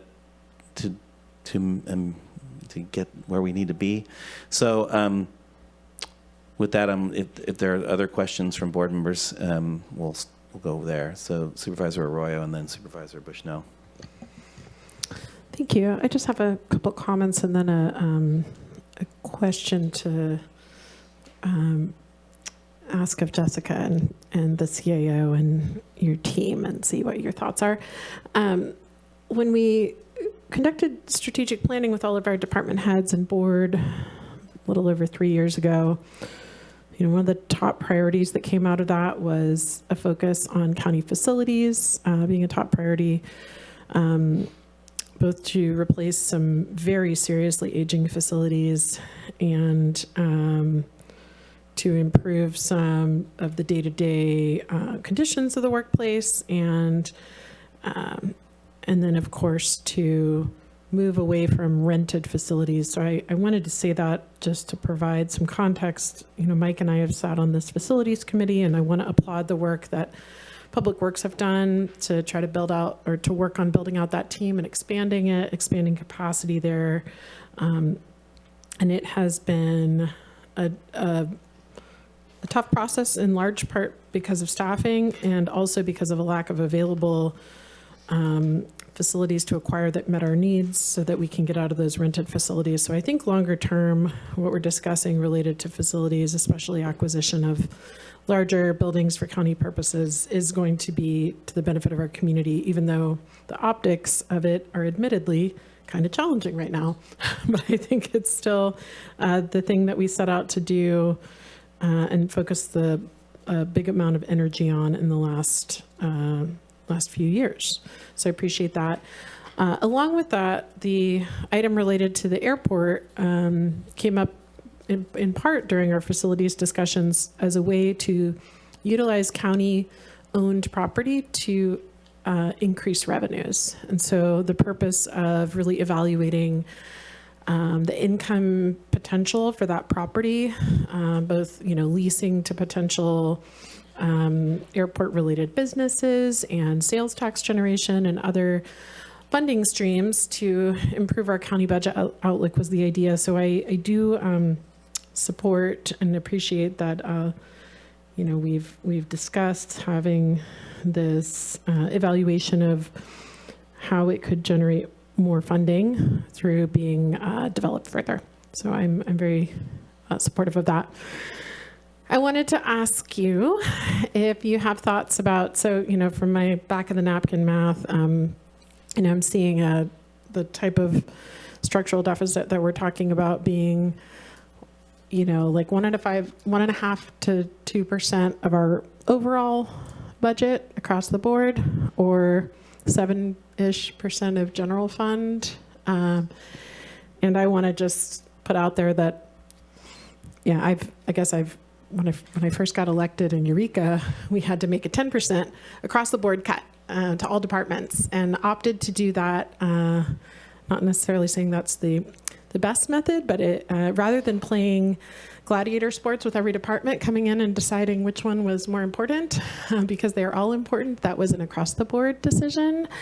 And I wondered, Jessica, if your team has talked about that type of across the board cut being an alternative, and what folks' reaction has been to that. We have talked about across the board cuts, and have traditionally managed any increases or cuts in that manner. In the interest of not speaking for department heads, but just generally, the feedback is typically that I've cut everywhere that I can, and that's not fair. And so I would say we did just give the 5% increases this year, which were mostly ate up by health insurance increases and property insurance increases for most departments. So that's definitely an option, and the feedback has not been super positive around that. I'm sure it's not. I would not expect the feedback to be positive, but I will put on the record that I think it's the most fair approach personally, if and when it comes to that. And I'm hopeful that we have a magical spike in revenue, and that we're able to continue to do some of the things that we've directed around minimizing cost increases to put us in better shape next year. Thank you. Supervisor Bushnell. Thank you for process. I wanted to ask, so we're going to make some decisions right now, and then we're going to break and come back at 5:30, and you're going to update us on those decisions, and then we're going to vote to approve a budget, correct? Correct. And then move it, and then come back one last time on Thursday Yes. to accept. Correct. Okay. So we will run through, your board will give me direction, and then at 5:30 we'll run through any direction you provided and go through the presentation in an abbreviated version, and receive public comment again. Okay, so a couple things. So we need to go through these one-time requests and kind of see how our board feels, and I think the chair will probably help us along there. And then we're going to talk about the the local assistance and tribal contingency funds. And then I'm hopeful that we'll talk about the structural deficit and how we fix that. I know that, or move closer to fixing that gap. And I know around what my colleagues said that the 10% cuts, we did talk about that a few years ago from this board. We asked for departments to bring that forward, what that would look like in their department and how to do that. I think we've asked them to bring forward the unmandated programs that they're doing that we could maybe alleviate. None of that is comfortable, and it also means possibly loss of services to our community, loss of maybe jobs that are in those departments. And so it's not comfortable recommending that you gut your department, and I understand that. I don't think either that hiring a consultant is where we want to go either, because that's spending more money. I recognize that the CAO having to do this work increases the work in the CAO's office, which I think you're going to be gone for a little bit, so that's difficult as well. But I'm still not comfortable without having direction on adopting this budget, without having really strict parameters around how we're going to get there between now and one more fiscal year. And then I'm going to ask about spending more money. So around the local assistance and tribal contingency fund monies. So it's no secret that there has been in our county, some uncomfortable conversations around animal shelters and the what's been going on with some of the animal shelters. And really the root of the problem is that there are too many animals throughout everywhere. And I've gotten a lot of requests about how can we help people spay and neuter their animals. It takes a lot of money. People can't do it. It's not, that's where you get a lot of increase in animals in counties, is you have a litter of puppies and then they are you can't feed them, or whatever the issue is. So I'm wondering if this county were to help with small time, maybe like $10,000 for spay and neuter. There are 2 programs throughout Humboldt County that offer reductions in spay and neuter, but it is very expensive to spay and neuter dogs, and especially larger breeds of dogs. And while I understand people's thoughts around the animal shelters, if there is nowhere for animals to go, and those shelters are packed, which they are everywhere, then we have to really get to the root of the problem, which is that we have too many animals, too many dogs and cats, and there's nowhere for them to go. And so I would like for this board to think about, with the local assistance tribal contingency funds, I think there could be room in here that we think about that in the future, because it really is a problem with the county. It is something that we have to really think about and try to help deal with. And I like, without addressing throughout the county the overpopulation of those animals, we're going to continue to have the same problems of where to put them, how to house them. The sheriff's shelter is full. Miranda's is full. Regardless of what's going on there, they're full.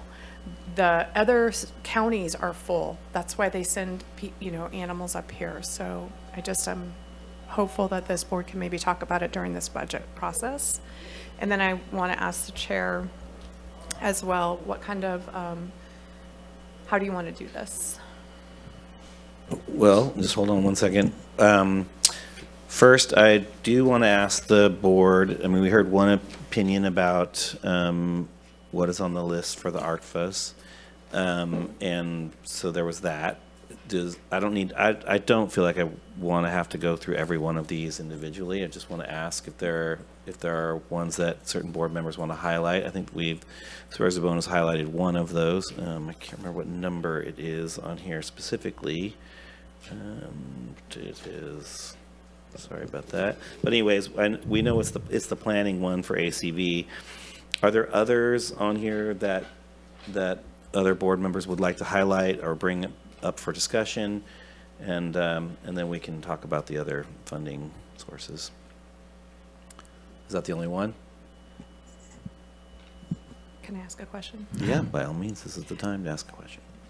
So with the requests, like all the USSC or UCCE, the additional for the containers, and I understand the reason for, because the warehouse, I do understand all that, but do we not have any other containers that the county public works or anybody has that we wouldn't have to purchase these? And what do we do with them after we're not using them? We resell them, I guess.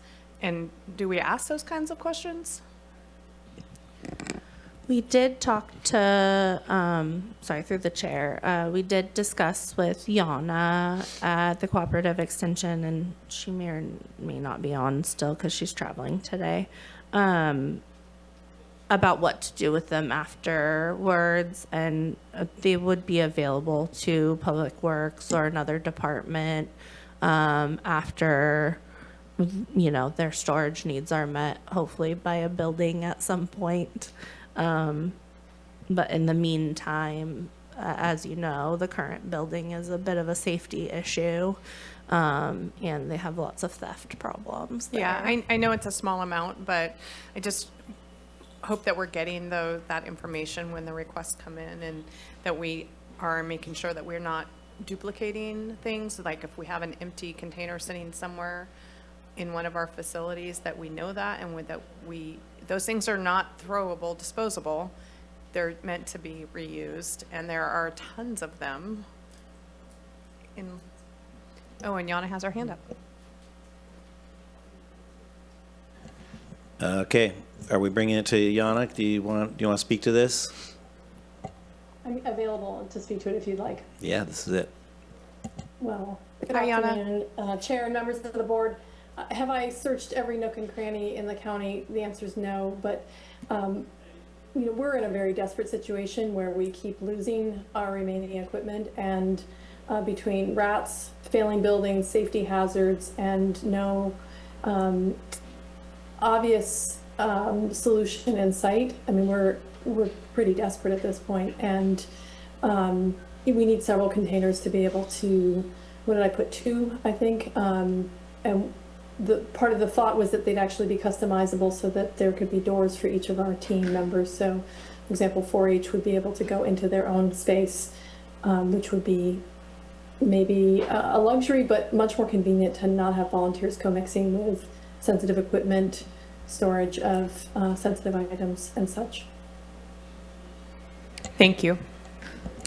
All right. And our plan is that, should this building be recreated or other storage becomes available, that those containers could be repurposed within the county system if someone's in a similar situation. And I heard from Public Works that might be a possibility down the line, but we've been waiting on that building for more than 15 years now. So it's, I want to be optimistic about quick solutions. Great. Supervisor Bone?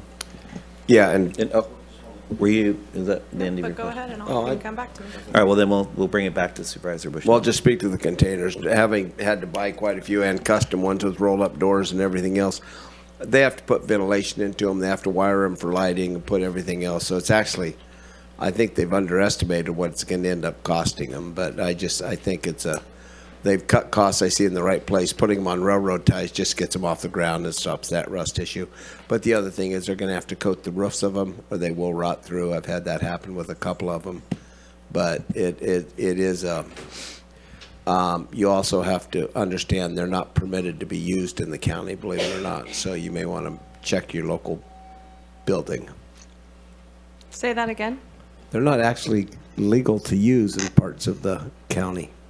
I understand. Well, I just wanted to make sure we weren't buying duplications. I understand the process. So, yeah. And then the only other one I was asking about was the library's integration hardware that they want to buy, and is that something that, and that goes into the cloud, which we heard everybody has a problem with stuff being stored in the cloud, and here we are buying software that does that. So I'm just curious about that, and with the deficit that the library has right now, even a one-time fund, I'm just wondering if this is something that we should really be doing. Okay, I'm just going to jump onto that question that I think it's relevant, and which is, I don't know what the difference is in the budget for the library between for the service costs or for the, and so maybe we can compare those two things, like this request versus that, and yeah. It's okay. I just want to know what, you know, they could be two very different numbers, and so. Yeah, I'm happy to speak to that. The current system at the library requires upgrade, and because of the server that it lives on, it's very difficult to get the upgrades done. We don't have anybody on staff that, on IT staff that can manage those specific types of servers. This is me trying to do technical talk.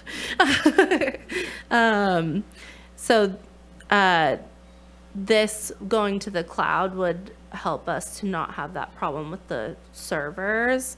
In addition, we did ask the library. The library reports that the ongoing maintenance fees are anticipated to be probably a little bit less, if not right at the same level, because I would not consider it to be software to be a one-time request if it were not.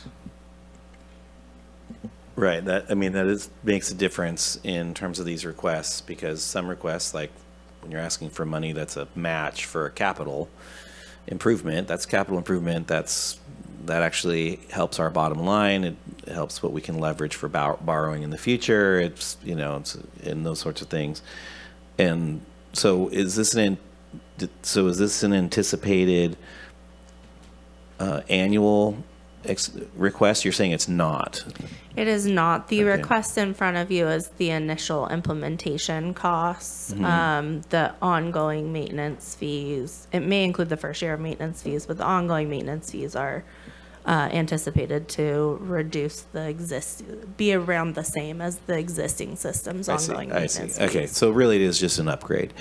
But going back to how does that compare to the savings in terms of the hours that were reduced? What was that?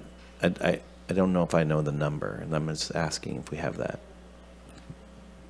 I do not have the hours that were reduced offhand. Like, what's the budget savings that was? Okay. I'm sorry, it does say in the reduction, but it doesn't say that the cost savings. Yeah, it talks about the reduction in service, not the reduction in budget from that reduction in service. I do not have the budget reduction amount Okay. from the reduction in service. Okay. I don't know that we specifically tied balancing their budget to just the reduction in service. It was, you know, a multifaceted approach because the library is, you know, as Jessica said, in a tough spot this year and likely to be in a tougher spot next year. Karen is their liaison. I've got her 3 bubbles right now that she's typing to me, but I'm asking if she could speak a little bit more precisely to that. And Sean Hinman is also on Zoom as well. Okay. And we could do further analysis if you would like a very precise number to what those savings equate to. And maybe we get that in this evening when we come back. There might be a time to do that. But in essence, we're seeing a stress on the institution of the library system as it is, and this is an annual issue as opposed to most of these requests that we're getting in the ARFA are one-time requests. That's what you asked them to be, right? And so they are different. I also want to emphasize too, programmatically, the requests or the discussions about, again, going back to our investments in real estate and the infrastructure that goes with that and what we're building in terms of that also is different in its funding, because we have basically a development and financing fund that we work off of, which has its own interest rate associated with it, which is quite good. And so in many ways, you're gonna, at some point, we're gonna use it or lose it in terms of the ability to have that what is very reasonable and inexpensive financing to get these things done. So we really should be cognizant of that. Just the cost of borrowing what changes, and we have a lock on on a decent interest rate. So with that, are there any other questions about the ARCFA before we move on to? Yes. Oh, Supervisor Bone. Yes. Yeah, and you guys, and I appreciate your work on the facilities. I got that job for a few years and everything else. And last week I had talked to Rotary today, and I wanted to clarify something. Last week when I voted against the Kmart building, it was nothing against the Kmart. That's a great purchase. And I was kind of instrumental in keeping that on the table because I made quite a few phone calls on it. But with that being said, we have a couple buildings on the waterfront, our public works, our planning and building, is centrally located, that are an asset that we can turn over to replenish some of those, lost monies.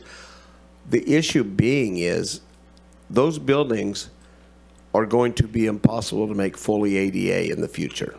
There's just nowhere, and if we did spend the millions to do it, I mean, we've got a lift down there that cost us $600,000 right now. We've done concrete work for $180,000. There is so much more work to be done. That skateboard ramp coming out the back door is the one I love. But I think it's a great idea to put all these places in one location just for the benefit and provide better working conditions for our people. What I am always going to be concerned about is maintaining those buildings. If it wouldn't have been for a lot of people making a lot of phone calls, the Ferndale vets would have ended up being the same way as the Carberville vets, ignored, not done, and then tearing it down because of mold and everything, that came with it. So that was the only thing that I like I said last week, I still didn't get an answer. But I think the building, the facilities team is doing a great job on that fact, saying we need to have it. And Mike's exactly right. We can, for the last 5 years, we have not been able to get a very favorable interest rate. In fact, I think it was like 3 or 4 years ago, we went to borrow money and they were told you don't want to do that. And now that we have, our books are up to date, everything looks good, we're getting awards for it, we're able to secure that government, interest rate to make these improvements that we have to make. And so I applaud the team for that. As far as nickel diming this, and I think Michelle made a great point on the dogs. But adding to that problem is when you bring in 600 dogs a year from counties that are much bigger than we are, that's a problem. How are we going to die? So I've actually talked to our county council about looking into ways we can restrict the movement of dogs that aren't our dogs under certain conditions unless they're completely adoptable at the time of shipment. But this bringing wholesale packages of dogs up when, as it's stated, we have all our shelters, nonprofit shelters and everything else full already. And then, well, you can't bring that many dogs into Humboldt County. We got 135,000 people, and a lot of them already have dogs. The spay and neuter is a big part of it. The spay and neuter clinic that they are running down there does give some pretty good discounts and does work with them really well. And the other problem with getting them spayed and neutered is the maintenance afterwards. People don't want to deal with especially the large dogs, keeping them all bundled down, keeping them hooded, so they don't dig on things and stuff. So, I mean, we do have to address that. We need 10 more Bob Barkers is what we need. But as we move forward, now as far as what we're going on here, I heard if we don't change anything, we only need a 3/5 vote. Is that the way you explained it? But the way we meant, if there's any changes, since we haven't turned it into the clerk of the board, hasn't gone in the record, if we don't change anything, we can pass this with the 3/5 vote, right? That is an option for your board to adopt the budget as recommended. And with that being said, if we approve this as it sits, we don't have to spend $250,000 this year on a consultant economic development, planning a building, and having a bunch of meetings about what we can put at the airport that we've had since 1944 or 43, that's been up there, because we haven't. We've tried to put things up there. It's been difficult. We had a guy that wanted to restore the Boy Scout building that just sits there, that big 2,000 square foot white hunk that sits out there in the middle, but never got an appropriation on that or any movement on that. So we need to look at what we can do, because in all honesty, it's only been 8 years since that was all public works, and it didn't, so we've just started this aviation department, so we can't put it all on the aviation department. It's been a lot of our faults for throughout the time. But when you get out behind the airport, there's a lot of junk and mess back there that still needs to be cleaned up, and we need to focus on that. So it's the aviation departments, but it's our airport, so I think we need to look at that. But I think we're moving in the right direction. I'm just wanting to know, as Supervisor or Chair Wilson said he didn't want to go through this one by one, is there a reason to push this when I think staff's got a pretty good idea what we like, what we don't like, and unless they can make this work, you don't have to spend this money. I know we said we're going to limit it. Everybody's going to be limited to $250,000, and it's funny how the ask got to be $250,000. I mean, we need 25 computers and they asked for 100,000. I mean, that's $4,000 a laptop. Isn't that a lot for a laptop? No? Okay. I would love to have my flip phone back, so I have no idea I don't have a laptop. I don't use a laptop, so. I can't figure it out. How many times have you tried to make, it just, I know you would, but yeah. You guys replace it every once in a while, and that's hardly, you can resell it as hardly used. I guarantee you that. So anyway, what I'm saying is, before we go into this long discussion about, can we save $50 here or $50,000 here and everything else, how much time and effort are we going to waste? And then maybe we can do away with the special meeting on Thursday. I hear all of those concerns, Supervisor. I do think that the staff has done a wonderful job of getting things where we need them to be. I don't think, and I do really believe that we are leaving money on the table by not having a good land use plan for that what can be very valuable property for us. And so I'm skeptical that $250,000 will actually be spent in this next year on that, and I think that'll probably come back to us through the budget. But if we were actually really to be able to get a good product that actually is leverageable for funding, because again, you have to get somewhere close to, if you want infrastructure to be built in there to have all those improvements, then you need a plan to do it. There's been no plan to do it for all those years, and we see success in municipal airports across the nation. It's not just revenue generating for the county, but it's actually economic development opportunity in a very specialized space, and we're really behind. If you see what other places done, I just think the time is now. It's not later to get moving on that. And so with that, Supervisor Arroyo, do you have anything left before we move forward with a recommendation to staff? No, thanks. I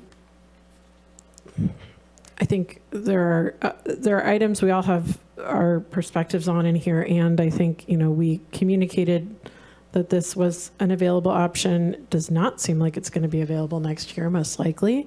And a lot of these are physical things to do work, systems, facilities improvements, grant match, mandated updates to planning documents, and then, you know, investments in what could be a viable economic driver in the future. So I'm supportive of just leaving these alone. And I do want to just make clear that I was not talking about a 10% reduction. That was what happened in Eureka. I'm not talking about that. I was talking about, like, could we start moving towards 1.5% and start, like, telegraphing that guidance now, or something similar. And this isn't, I realize this isn't that meeting, but I do think it's helpful if that's going to be on the table for our departments to hear that, fully knowing the consternation that will cause. About the spay-neuter costs, I mean, this is another throwback for me in Eureka, where we, you know, went through, like, process of developing this very extensive change to our animal ordinance, and one of the things was, one of the hot button issues was around spay-neuter programs, and how I know that I don't doubt they can be effective and it's meaningful to spay and neuter, and in some rural places the efficacy is variable, and because a lot of people just don't want to spay or neuter their pet, but for those who do, I think helping them get there is great, especially when it's a really high cost. And I would be interested in, I guess, hearing more about what that would look like with the input from our animal shelter folks and sheriff, in conjunction with that. So maybe that's information y'all could talk about and bring back. I don't know whether there was a specific proposal in mind, just sort of meeting the moment. I can see how that would be beneficial, and I know we're trying to reduce, not add, but that does feel timely. So, and thanks. If I could add on to that, bringing something back on that issue, I think is it's not going to happen today, but I appreciate, I don't think anyway, I appreciate Supervisor Bushnell bringing this forward. For me, the issue is that what was kind of thrown out there would be programmatic, because once you do 10,000, it's an annual budget, then the next one, and then the next one. We never really get there. And so I think it's important that if we're going to talk about something that could basically create something programmatic, we should have a broader discussion about that. And I remember when I had a hard time affording, picking up an animal, and then like realizing, oh my God, it costs so much money to have it fixed. We got it fixed and we did the thing, but it was just it was just definitely a surprise for sure, back at a time when didn't have the resources necessarily. But I do, and also I think that conversation could coincide with what Supervisor Bone is speaking to. I mean, part of what we're seeing, I feel like or what we're understanding, and again, this is from just what we're hearing, about animals being brought into our community through these arrangements, and I'm not speaking to what happened out of that, but if we're having stress on our own system, maybe we should consider not, if we can say in some ordinance or something that this is not a county that receives those kind or has or allows businesses to receive those animals. It's up for consideration. Not knowing enough about this subject, if I've just stepped in it, with animal folks on this issue, I probably have, because I don't know the details of that system necessarily. But by all means, let us know where we're right or wrong about that at some point. But I think this isn't a budget issue. This is a policy issue. So this is sort of messaging to staff that maybe there's something there for us to get to later in the year. I haven't heard any specific changes to the budget proposal as we have in front of us, and so is this a time when and Supervisor Madrone hasn't had a chance to speak to too much, but I've been offering it, right? We're good. You want? Come back around. Okay, so this is the time I'm gonna sort of the last round robin before we get a motion to move forward or not. We do not need a specific motion for this action at this time. Okay. I just need a general consensus Right. that where the direction is. Because we're going to leave it close as the is. hearing and reopen it at 5:30. For those of you who are out there who want to come in to the chambers at 5:30, we're going to be open. Come on in. There will not be refreshments, but come on in. Yeah, you never know. We have a water fountain. So, Supervisor Madrone. Thank you, Mr. Chair. I'm fine with the list of additional requests. And a lot of that is because I know that staff and departments have really vetted this a lot more than we're going to do here in a half hour or an hour. I mean, the details that people have gone through around all this, I'm sure, are very deep. And I trust that process. I mean, I think that's what we ask you to do. So just to be clear, I'm fine with the additional requests, because I think that's one of the items we're trying to get at.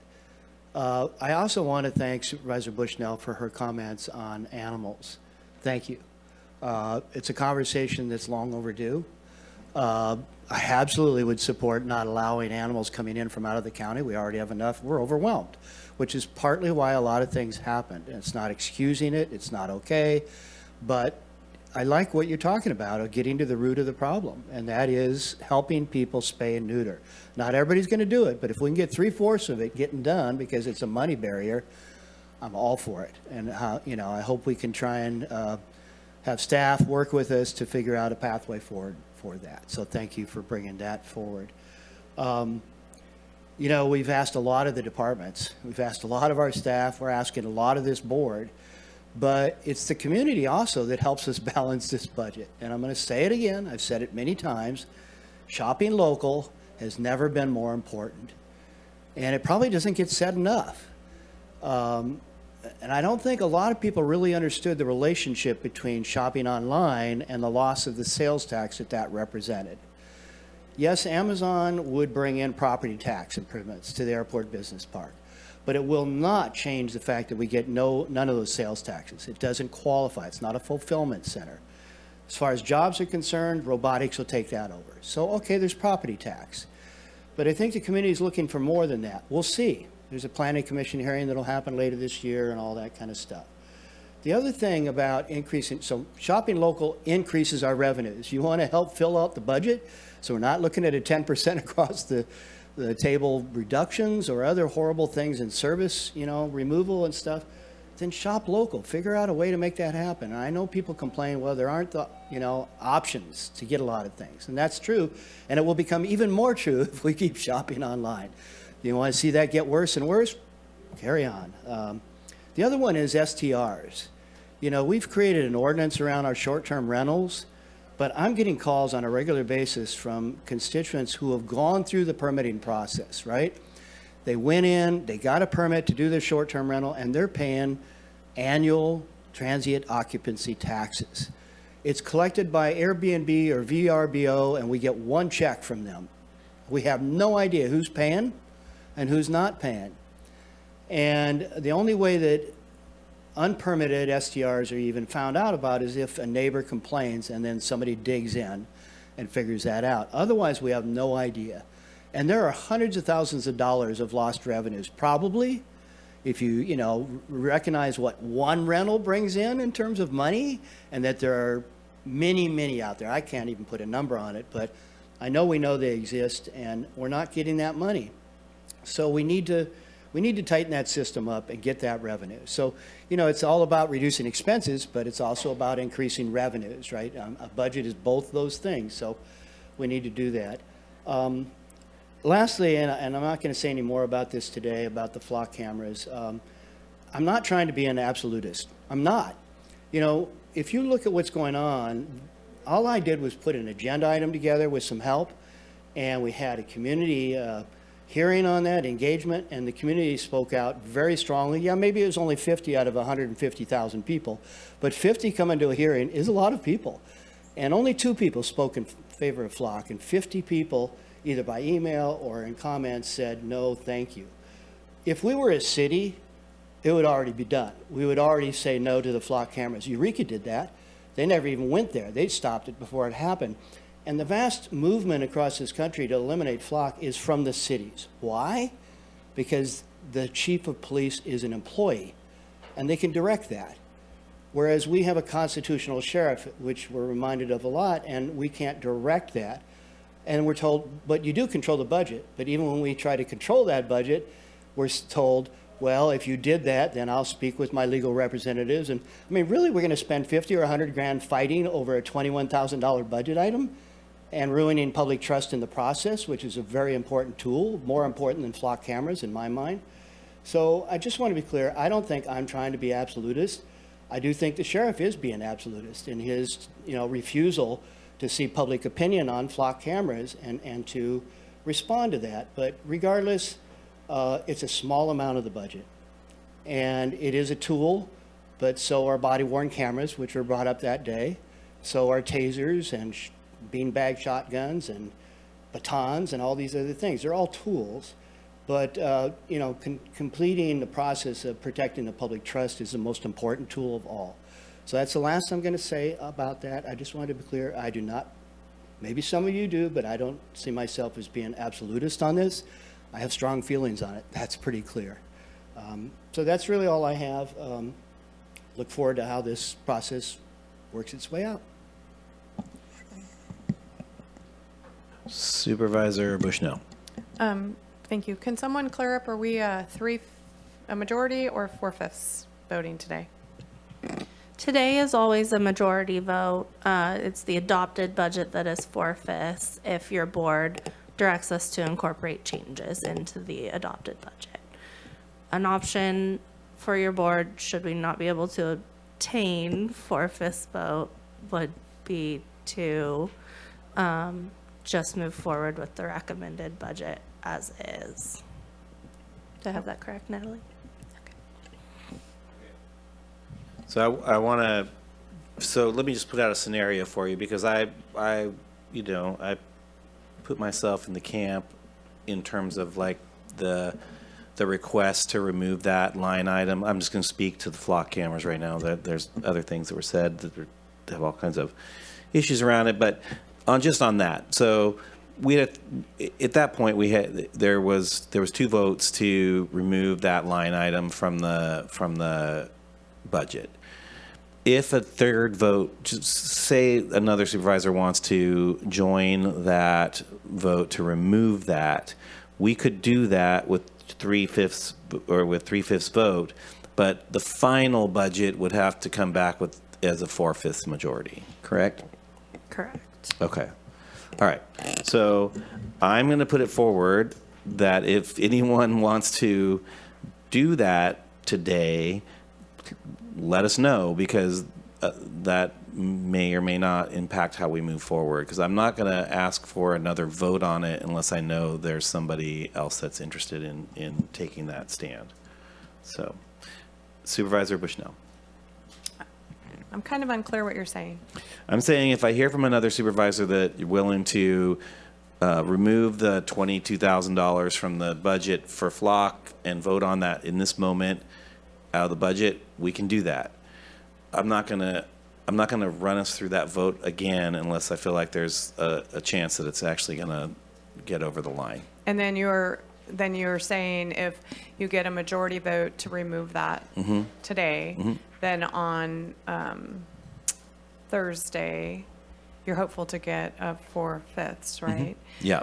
And so the 4/5 vote on Thursday, if we get a vote to remove that $21,000, then I could say no because we removed that $21,000. Is that could. correct? Okay, that's just to be clear.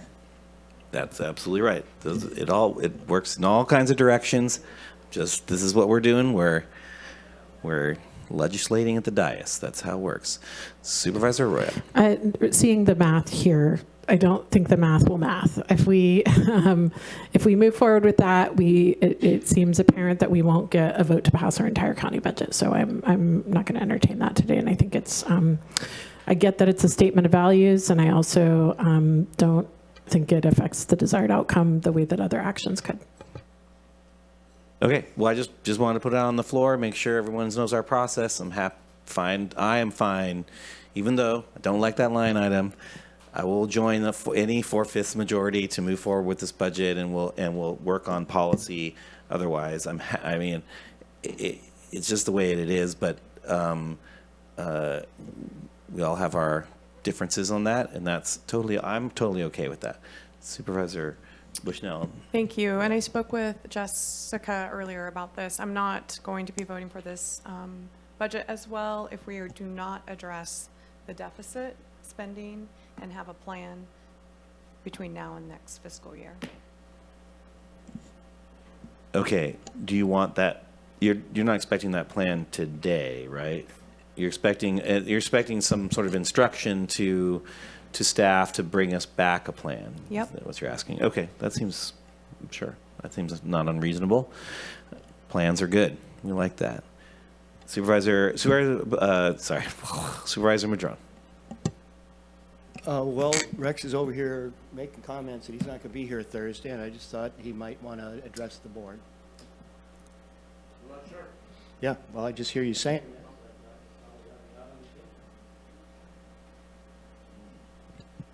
Well, I won't use it as a weapon. My goodness. Okay, we're just trying to get through this budget as best we can. Yes, Jessica, sorry. Through the chair. Yes. May we take a general consensus on the ARG fuzz, and if you would generally like those to be moved forward as recommended at this time? I'm okay with ARCFUS moving forward myself, and I know there was some questions about it, but we'll let the board, I'll kind of run down. Supervisor Bushnell? I understand the one-time funds, and I also understand that they get, some of them are match grants, and they get a lot of things solved, but they are part of the big picture when they add up to $2, $3, $4 million.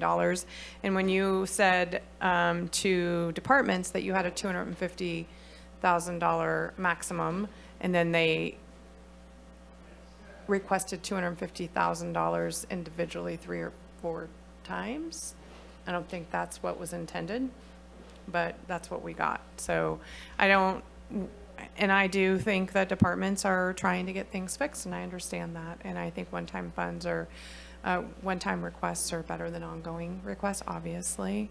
I have heartburn about them, but I see the need. I just wish that, we keep pushing this down the road. We really need to address things in our budget crises. Okay. Supervisor Bone, and then what I'm going to ask is that I agree, and I support and agree what Supervisor Bushnell is saying. And I think staff has delivered what they can with what they have, and they have worked tirelessly to get to this point with department heads and everything else. Knowing full well next year, if it's lower, I think I heard a miraculous dump of funds into it, maybe, and who knows. If we allow somebody to build something, then we'll get sales tax dollars and things like that. If not, you guys will have to adjust appropriately, and you might see that 2%. We've talked about that, but then we do the hiring freeze, and then we hire 20 people every week, it seems like, or 15 people every week. We do exceptions. But we have looked at, doing across-the-board cuts. I know Mendocino did it 12 years ago, and then 10% across the board, and it was probably one of the biggest boondoggles you've ever seen through all the departments. But it's the hand we're dealt with. But I think what we're going to get is if we can ask staff to have something ready for us in 2 hours, we're going to get a very poor piece of legislation that we're needing to work with. If we give the staff time to work on the budget going into next year with our input, it's our job too, you guys. It isn't our job just to approve what they do. We need to go in there and say, hey, how about this? How about this? How about this? But I think that's the beauty of our staff is they've always been able to do it. We've always been able to do it, especially, I mean, like I said, my original budget was $257 million, and I slammed my door to door. I was going to say, I'm going to keep it at that. Now, you see how well I've done. Vote me out, quick. But with that being said, that's just our expenses and what we're doing. So we need to work with staff more than 2 hours, more than next Tuesday, more than next Monday, more than anything else. We got 300 days to work with them and say, what about if we do this? What about if we do this? What's this piece of property worth once we get traveled down to here? So we have a better position of our long-term goal. Talk to our local commercial real estate guys. They'll talk to you for free. Are there any big warehousing, trucking, any type of structure, what you find, airport maintenance, anything? Is there people looking to build around our airport? Because we're going to have to operate quick because we got 90 acres in Fortuna that they're trying to market just as anything they can. And they've gone to just go into retail to anything they can do up there, and I applaud them for that and everything. So to think we're going to have something that's a workable product done in a week about how we're going to fix this next year, but I think giving them the time to do it, we'll face it next year, and it may be worse next year. We don't know that. Hopefully not. We make the right cuts, and we do the right hiring freezes, and we do everything proper. So. Good discussion. CAO. Yeah, I'm just marinating on this idea, and I respectfully want to voice a little frustration because we've been working over this structural deficit for a number of years now, and we have brought some pretty significant items forward. We presented a very robust organizational analysis, which by and large was not adopted. We implemented a hiring freeze, which then came to your board when we had exceptions, which 100% were approved by your board. We have, the ARCFAs in the budget today are one time and limited so that we can put a lid on that. And we have really made a lot of progress towards the structural deficit. We were at 18 million at one point. We're holding 12 million from last year, but that's after we have been able to give the departments a 5% increase just so they could absorb the costs that have increased over these past 5-6 years. I think departments are really looking for your board or for your board to tell them where you are comfortable cutting. We cannot cut without eliminating programs.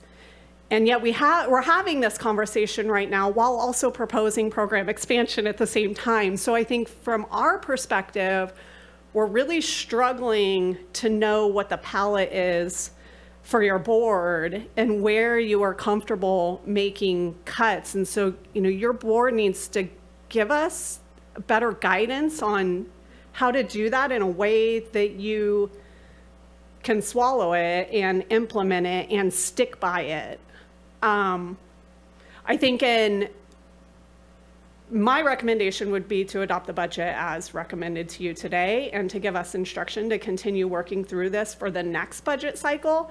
And in doing that, I think some real robust workshops with your board where we call a special meeting that the intention is to just chew on this budget and get that direction for next year would be very helpful for us, because I think department heads would say they're left scratching their heads a little right now on what your board is willing and able to do. And then it turns political up here, and that is an area that we refuse to step in with you as much as possible. So all that to be said, I think that the best path forward might be some heavy time spent in some workshops with you all, where we acquire public feedback and have robust participation, that our sole purpose and intent is to really put some sidewalls around what we can move forward. And sorry if that was abrasive or not, but I felt like I needed to say it. Thank you for hearing me. That's good. Supervisor Arroyo. Thank you. Point well taken.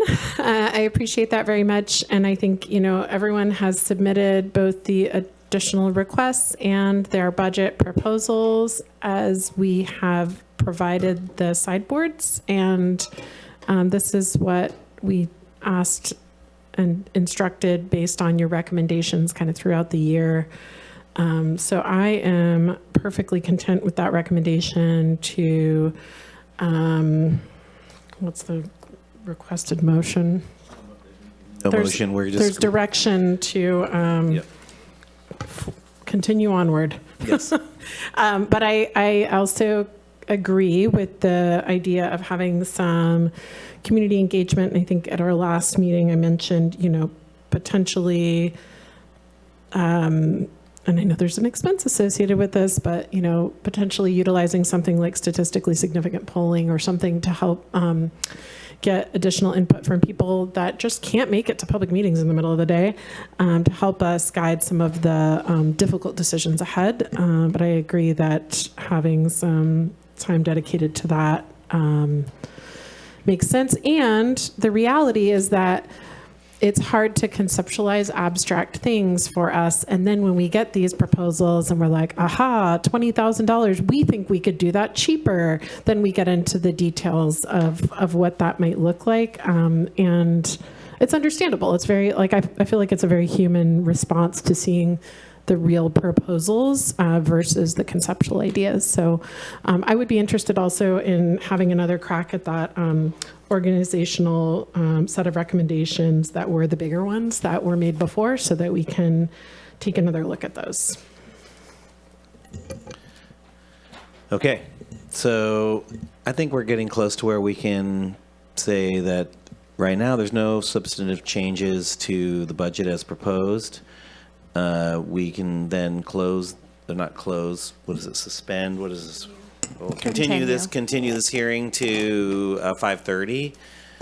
If everybody's okay with that, we'll, it's 4 o'clock now, so in an hour and a half, we'll reconvene here at 5:30 and finish out this discussion. Does that seem reasonable? Anyone disagree with me on that? Seeing none, we are continuing.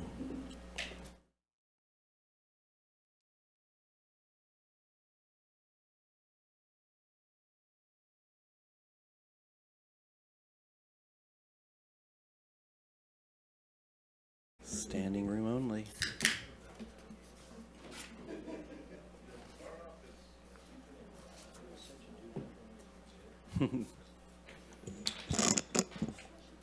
All right. Everybody okay over there? Ready to go? All right. We have continued the hearing for the budget. Humboldt County Board of Supervisors, June 15th. It is 5:30, so we can receive an update or reports from the staff if needed, and this is the time to do that. Thank you, Chair. We typically run through the slideshow in a very abbreviated fashion at 5:30. If you don't mind bringing that up, Kaylee. Okay, and if there's any public online that wants to comment on this, that time will be pretty soon, so put your hands up now so we don't miss you. Thank you. All right, we are here for the second portion of the budget hearings today. Just quickly as a reminder, this is to give staff sufficient direction to prepare the fiscal year 26-27 final budget. Does reference special district budgets. We do not have to do those again this afternoon. I did add a slide to the conversation from the 1:30 hearing. This is to show the combined balances of the general fund and the general reserve. In blue, at the bottom of the chart, there is the general reserve, and then the orange is the general fund balance. And just to highlight the stability through 2021 through 25-26,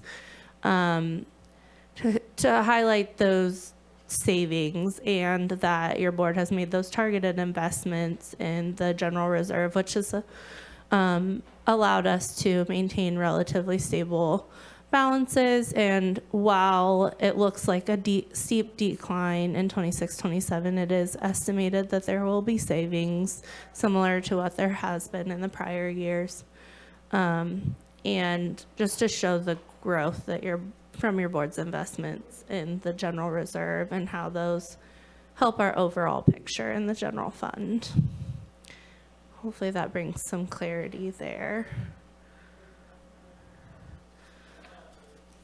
And then just as a refresher, the proposed budget before your board is $657.8 million, which is a 4.4% increase over the adopted budget for the current year. The general fund budget before your board is $165.47 million. And as we have referenced, the ongoing structural deficit is just under $12 million, while the overall use of fund balance is $25.5 million. And again, your board received 17 additional requests for general fund appropriation, totaling $3.2 million, of which all 17 are included in the recommended budget. And there are 12 recommendations put forth by the CAO for operational funding recommendations of $5.4 million, $2.2 million of which are one-time, $1.3 million of ongoing, and the $1.9 million for the establishment of an alternate council. Those are just detailed out on these two slides. And Measure C, your board previously provided direction to add the $20,000 to the Boys and Girls Club, which will use a small portion of reserves, of which will be replenished in the following cycle. And Measure O, again, the 85% to Public Works Roads, which has also requested a carry forward of $4.0 million, and the 15% to Humboldt Transit Authority of $3.6 million, for a total spending plan of just over $28 million. Opioid settlement funds, as put forth by the Opioid Settlement Working Group, of just over $4 million. And the transient occupancy tax spending plan of just over $1.3 million. And again, the ARPA funds, this is the final year. They must all be spent by December 31st, or sorry, American Rescue Plan Act funds. And that is about $1.84 million remaining to spend and fully obligated. And then the unobligated amount in LATCF is $2.33 million, and that is available for direction. The recommended budget includes holding on to those funds for a future year. Finally, these were the items we were looking for direction from your board on today, which was the additional request for general fund appropriations, the CAO operational funding recommendations, and the local and tribal consistency funds. And then, of course, anything your board wanted to provide direction on. And just to recap the direction we provided, we were provided at the earlier hearing today. You directed staff generally to bring it forward as recommended, the budget as recommended, and to direct staff to bring back a staff report for a series of budget workshops to address the structural deficit before the beginning of next year's budget cycle. And with that, I'm available for any questions. All right, we're going to take it to the public. Is there anyone online? There's none on Zoom. There's none on Zoom. Anyone in the room? All right. Bring it back to the board. Supervisor Arroyo. Earlier, I wasn't clear on what the consensus was around the LATCF funds. Was that to hold on to those or to transfer them into the reserve for emergencies? Was there general direction on that? They are currently, in the recommended budget, they are currently just held in what is called the Emergency Response Fund, which held the American Rescue Plan Act funds and the local and tribal consistency. And so that would just be holding on to them in their existing fund, which does earn interest. But your board could choose to transfer them to the general reserve. I'm not sure that that's an eligible. While they are very flexible, I don't think that socking them away in savings is an eligible use. Okay. And then with respect to the reserves that you showed on the new graphic today, I know that, as there are always many competing demands for resources, sometimes folks look at that and think that's a really large amount. And could you speak to kind of what that would cover in case of an emergency? Like how many months of operating expenses, et cetera? Yeah. The amount, if approved today with an initial $3.3 million to contribute to the reserves, would be roughly $19.6 million in next fiscal year of fund balance there. The general fund salaries are just under $100 million, roughly, in the $90 million range. So that would be roughly 20%, which would only cover a few months. And that's just the general fund. That doesn't necessarily consider all of our other, like, health and human services funds and roads fund and all of the operating costs across the county. Yes. And per your board's general fund policy, the target minimum balance is 10% of the ongoing revenues or discretionary revenues in the general fund. And so this budget in the current year is the first time we've met that policy limit, as you can see. And so that is just the target balance. It has a goal balance of meeting the GFOA recommended target, which is roughly 16%. And so with the contribution of $3 million, we will be well in between the minimum balance and the goal balance. I believe to reach the goal, it would be somewhere around $25 million in our reserves. And that, again, does not address our other funds. I think I forgot to close the public hearing. Is that what we do? Is this a spot where that happens after public comment? Yes, you may close the public hearing. Okay, I've done that just now. We can continue on to discuss the proposed spending plan and give any more direction we might have. Supervisor Bone. There's no action to be taken here, but give you direction, and I think staff's recommendation and what they brought forth, and I think Supervisor Madrone said it best. You spent a hell of a lot more time on this than we are able to, and again, we all thanks for doing the job, because you make it pretty simple, especially for a simple guy, and I think that's important, because I think our people understand that. But I'm willing to accept this as the way you bring it forward. There's a lot of wishes, there's a lot of wants, there's a lot of things we need to do, and it's some of this stuff we're gonna have to look at private suitors to do some of the dog stuff, the grants and things like that. We're gonna have to look at bringing less dogs in, and I appreciate Michelle, bringing up the fact that, and I appreciate Scott Miles into looking into that for me, and Michelle, you bringing it up. It's a mess. But there's a lot of things on there we'd sure like. A lot of things I'd like to see more money spent on youth instead of everybody else having to pick. But that's not in the cards anymore. So I think you've done a great job, and I'm willing to accept this the way it sits.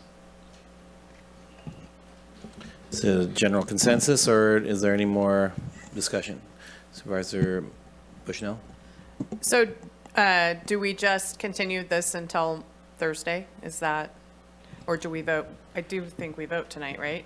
You do vote Yeah, on that's the final two items here to give direction to staff regarding any desired modifications to the proposed budget. So that would be no modifications, and to set June 18th as the date to adopt the budget. I'm looking for a motion. I'm not done. All right. Thank you. I wanted to ask about two things. So the budget workshop that you talked about, that we would work on that between now and probably 6 months, because it would start around the budget time, and that would include department heads, I hope. Yeah, we talked about this on break. We would probably try to get something before your board in the early fall that details all the actions you have taken and a summary of that, and then schedule those workshops out with, I'm going to air quote, some direction to department heads for a level of mandatory attendance to those. I do think it'd be best to have as many folks in the room as possible, and then that would be a public participation that we could promote broadly. Okay, and then my last question is around for the spay and neuter, if that was something that this board wanted to talk about, what does that look like? Could there be direction now? It could be from the local assistance and tribal contingency funds. So could you help me with that a little bit? Yeah, your board could either give direction now to make an edit to the recommended budget, or you could direct staff to research what that could look like and bring an item back to your board in the next fiscal year. So I would like to add that we add an item that we look into that and look into some programs that could maybe accept some funds to help with the spay and neuter programs throughout Humboldt County. Also, around what Supervisor Bone said, and maybe he's already talked to council, it sounds like, around not having dogs come in from outside area, or animals, I should say, not just dogs, but animals come from outside areas into Humboldt. Rex, did you have Miles working on that? I asked Scott to look in if we need an Okay. ordinance if he get about 3 weeks ago, and I Okay, think, all right. and I said something to Alicia, So I think that's, but I just, and that's not really this conversation, but I just wanted to, it's around monies, so, okay. On that subject, I mean, I've had many requests about discussion around what commonly is referred to as a leash law, we have had folks attacked by dogs pretty severely on our beaches, with really serious injury, and also neighbor on neighbor as well, and some other in other situations in public spaces. And so I think if we're going to be talking about the spectrum of issues around pets and specifically domestic animals, I would add that to the list. Maybe not all at the same time, but and also that's not particularly a budget issue. I understand that, but it is something we're hearing a lot about. Supervisor Madrone? Yeah, I would third that I've actually started a little work on the dog ordinance with the help from Under Sheriff Bro and some other staff there, but we didn't get very far because there's a lot of different opinions. But the leash law is one that everybody seems to agree with, except for those that like to be able to go to a beach and let their dog run free because he's under their control. In Trinidad, we have 3 different ordinances governing dogs within 100 feet of each other. You got the Trinidad Rancheria, you got the City of Trinidad, and you've got BLM.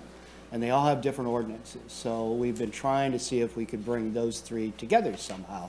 I've always met with lots of different opinions and differences and have not made much progress. But I do believe that something like not allowing animals to come in from outside, that's a little broader than dogs, obviously, but it could be in the dog ordinance, and the leash law type thing. And another one is sometimes when a dog does bite people, they get incarcerated for 10 days while they check rabies. And sometimes the dogs are released even before a hearing happens on that. So there's a number of areas within the dog ordinance that absolutely could use some improvements. And I would love to see direction to staff to come back with what's appropriate to deal with animals as a whole, and perhaps dog ordinance as a specific. But so I would absolutely support that kind of a motion or action. Supervisor Arroyo? Thank you. I do think it's important to distinguish that this is different from budget, but if we're going to have a comprehensive discussion about animal ordinances, there's a lot of other things too. So maybe someone can bring this back as an agenda item if they want to delve into it. There's all kinds of like mandatory spay and neuter with certain exemptions that you have to specifically apply for. There's restrictions on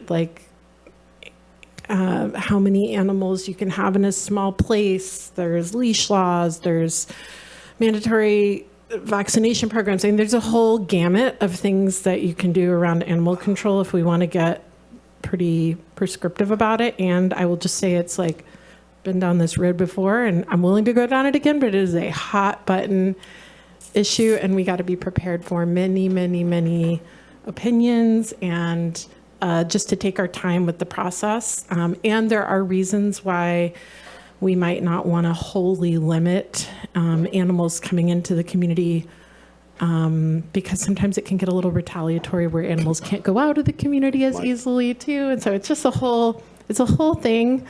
I think it's a little separate from today's discussion, but I appreciate that we're all passionate about it. I just, I would say if we're going to be pretty comprehensive, then I think it's going to be a longer effort. Supervisor Bone? I don't want to get into the weeds. I don't want to be passionate about it or anything else. I just think you can't say all animals, because then you want to get all the cattle ranchers and everything else. That's an animal, and we bring a lot of them into the county. We ship a lot out. What I said is unadoptable dogs, or dogs that don't have an immediate home, being brought in to the count of 30 and 40 at a time. We have people going to shelters and picking up 30 or 40 dogs at a time. Some for profit, some just pick them up. So I would just like to limit, and there are programs all over. But the problem is, it's all of the programs, the one I'm thinking about is just not bringing in dogs to shelters from other shelters unless, somehow. But all these other programs, we could make sure that every animal is taken care of and everything else. I just don't know where we're going to put them, how we're going to staff it, or do anything else like that. So as we reach for the stars, make sure you got a ladder long enough to get there, and we don't have that. But I just think bringing in dogs, and I'm sure they're not sending us dogs that are adoptable, because they'd send them out into their own community if they were adoptable. So they are hard to handle type of dogs. A lot of them are sweet as the day is long, and I've seen both. But we don't let's take care of our own issues, our own animals, the dogs and stuff that have to be taken care of. And I specifically say dogs because I don't see a lot of cats coming in. I don't see a lot of the other stuff coming in.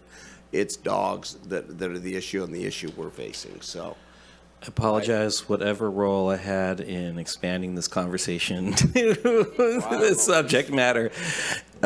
Supervisor Bushnell, I think you are next. I think you had asked to speak next. I was trying to clarify whether I was going to. I think that around the budgetary item of monies for spay and neuter, I think I'll bring an item back. Great. Does that sound right? Or You could direct us to work with, to develop what an appropriate budget allocation might look like for that. I have, let the sheriff know this was a conversation we were having. Who best to allocate those funds to is another question. And I think concurrently, hearing the feedback on animal restrictions or prohibitions, maybe bringing back an item that gives some talking points and then we can discuss how far we want to go in one direction or the other before we delve into ordinance drafting, because I sense there's probably going to be some mixed feelings around how far we would want to go and what specific parameters we would want to cover. Thank you. And from a budgetary perspective, some jurisdictions talk about license fees. So, and what those fees are and what they fund. So, with that, is there any direction to staff at this point through a motion, please?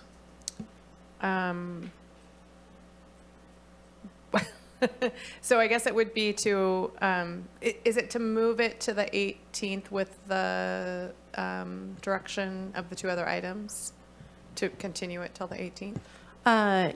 I'm sorry, I already closed my agenda. Nope, you're okay. To set June 18th as the date to adopt the budget, and then whatever direction you would like to provide around bringing the budget workshops for the structural deficit and whatever direction provided about the animal piece. Okay, so I'll make a motion that we move or adopt, that we bring the budget back to on June 18th for adoption, and that we incorporate budget workshops with mandatory attendance by department heads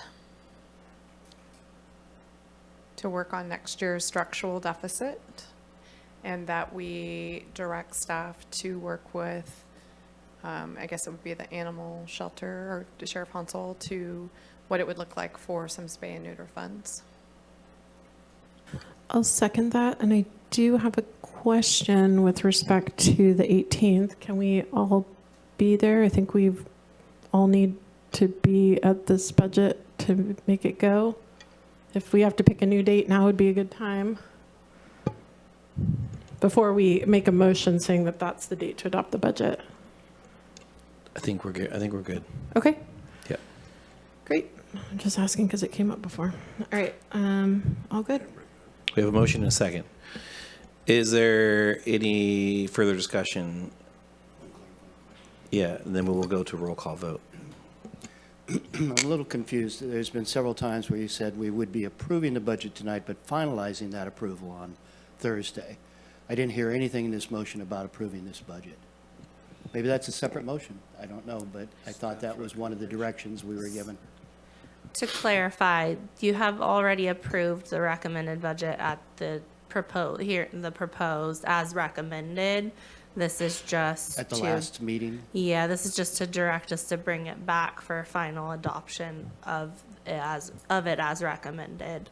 Will be a majority item since it is as recommended. Okay. Great. With that, I'll have a roll call vote, please. Supervisor Bone, Sure. Supervisor Arroyo, Yes. Supervisor Madrone, No. Supervisor Bushnell, Yes. Chair Wilson. Yep. Motion carries 4-1. All right. We will see you all back here on Thursday. Oh, tomorrow. Geez, right. Forgot about that.